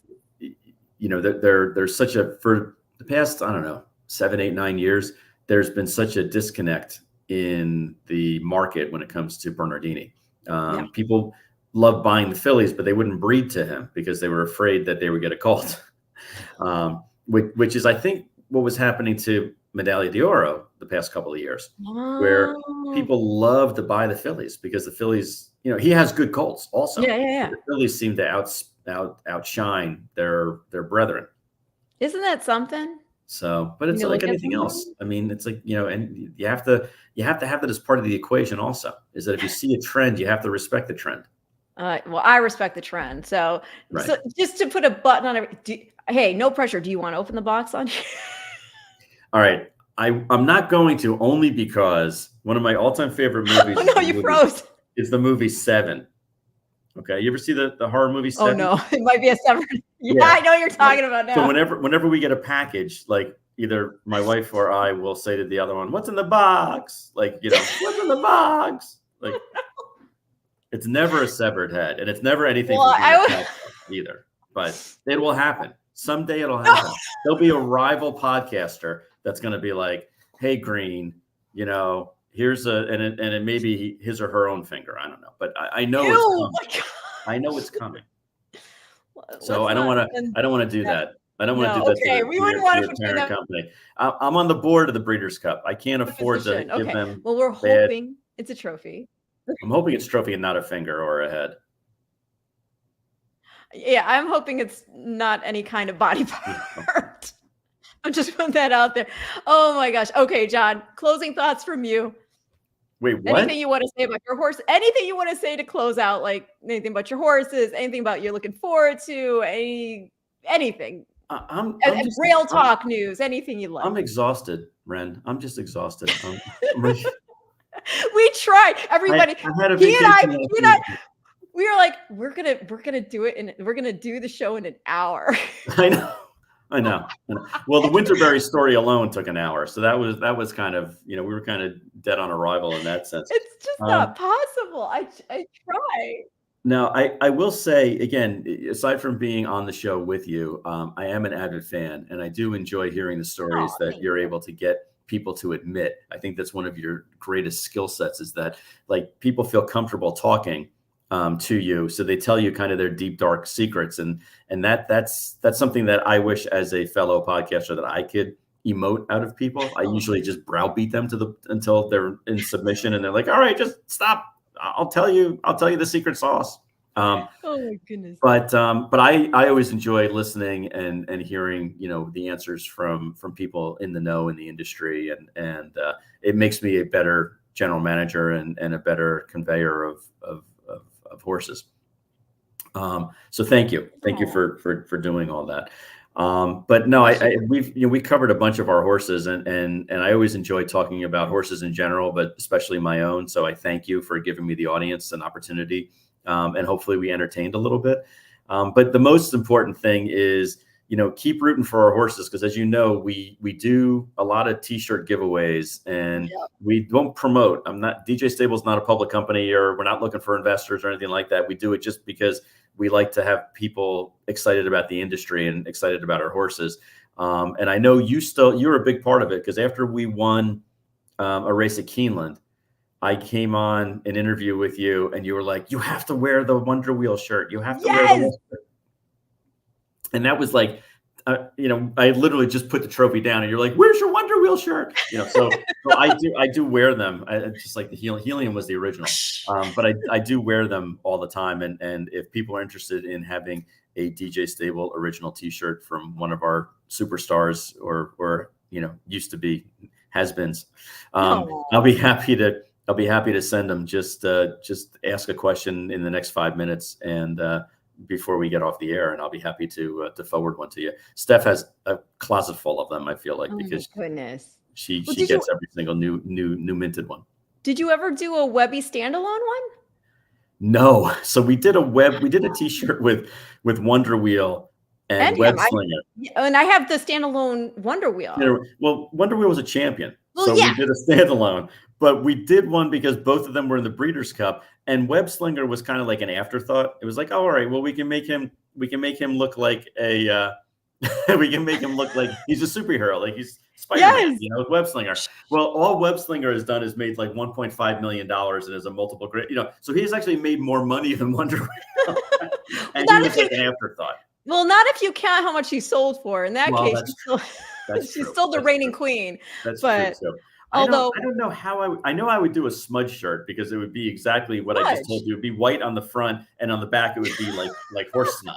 That's exactly what we would do for smudge. That's so good. Shifty, I'm not sure. Steph, you're gonna have to give her. Somebody's gonna have to give me a good idea of what the Shifty would look like. But you're not lying. I'm wearing my Wonder Webby shirt. That's awesome. Right? How could come on. It's awesome sauce. And I never even mentioned, like, it's a Breeders' Cup show, and it's a Breeders' Cup show that's focused on 2-year-olds. And I should have given a shout out to Wonder Wheel, a Breeders' Cup Juvenile Fillies winner, as well as Jaywalk, a Breeders' Cup Juvenile Fillies winner. Yep. You're going to get fired. You're going to get fired. I know, right? I don't want to do your homework for once. I know, right? Exactly. I can't carry you every show. Oh, well, that's why I have you come on, so you can carry the show, and you've carried it like basically, 2 hours across the line here. Anyway, if you see it, we will be at Keeneland. We will be. That's funny. That is funny. And it should be like him grabbing his beard, but with like one eyebrow up. Like that's Steph. You win. You won the internet. Yeah. So we also are going to take this show on the road, because we will be at Keeneland together. You're going to go off the rails. I'm going to go off the rails. So Ren and I are going to be walking around looking at horses together.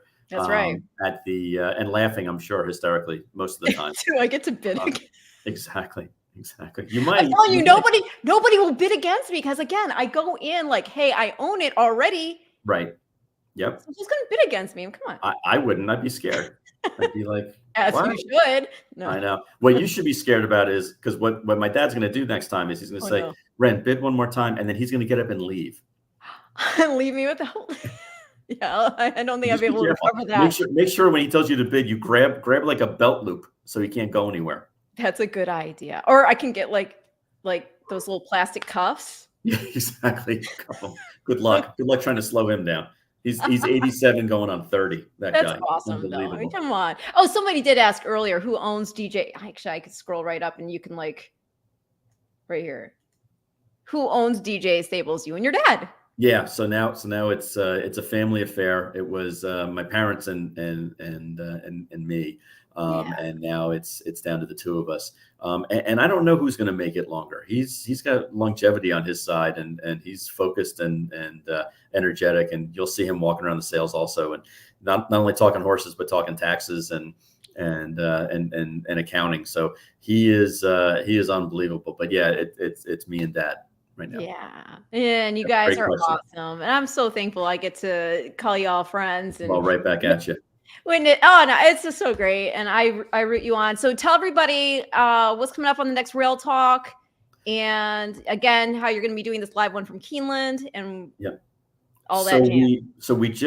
We just shot our 58th episode. Didn't you pass some benchmark in subscribers too? Yeah, and we have over 10,000 subscribers and over 2 million views. It's really gone beyond what I even thought it would do. Joe Bianca and I were originally on a different podcast, and we left because we just felt like that we weren't given the kind of flexibility to talk about. You wanted to talk crap about people. No, I'm joking. And we didn't. And so when we decided we were going to do another show, we connected with sponsors that basically allow us to say what's on our mind. And they know that we're going to do our homework. They know we're going to conduct our due diligence before we say something. We're not going to just say things slanderously, just, right. for effect. But it's based on Joe's insight as a gambler and also works for West Point Thoroughbred, and my insight as an owner and breeder for 40 years. And we come at it with very different outlooks. We try to be funny. We try to keep the shows around 40, 45 minutes. We occasionally have a guest. 2 hours. 2 hours. Ren was actually our very first guest of our very first show of Rail Talk, and we thank her every day for that. And this week, so we just finished the show right before I came on with you. Is Kim Valerio. Yeah, that's what you were saying, Kim. Yeah. And I think that's a perfect lead into now going into the sales, because she was talking about the backside situation and advocating for the community back there. But also, I'm guessing you talked about what you look for in a specimen, right? Yeah. So she talked a lot about conformation and what she looks at when she's looking at horses. And she has taught me more. She and Lauren Carlisle, who also shortlists for us, have taught me more about conformation and athleticism over the past 2-3 years than I learned in the first 30 in the business. Wow. I mean, they were really sharp individuals.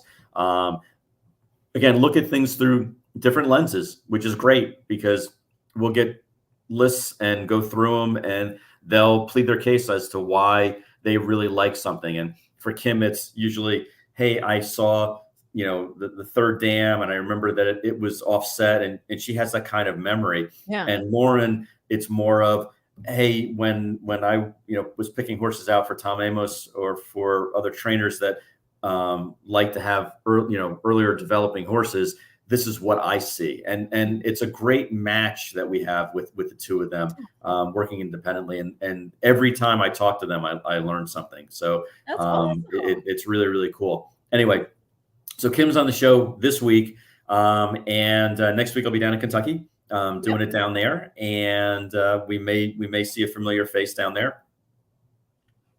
You don't know, who knows? But we will also be taking other ideas for shirts. I love the Shifty idea with Joe's face on it, and I think the Smudge idea. I think we can run with that. But I don't think he watches the show, so like he won't know. It'll be a surprise. Well, he'll hear about it because people talk. Oh, everybody, don't tell Joe Bianca. Do not tell him. It's all secret. If you haven't texted him yet or tweeted him yet, don't do it. And then hopefully Ren, in like a month, you're going to want me to come back and you're going to be like, okay, first we talked about these 19 horses. Now we're down to these 4 that are possibly going to be Yeah. running the first weekend of November. Yes. Let's talk, because they represent the 4 favorites or 4 of the favorites in these Exactly.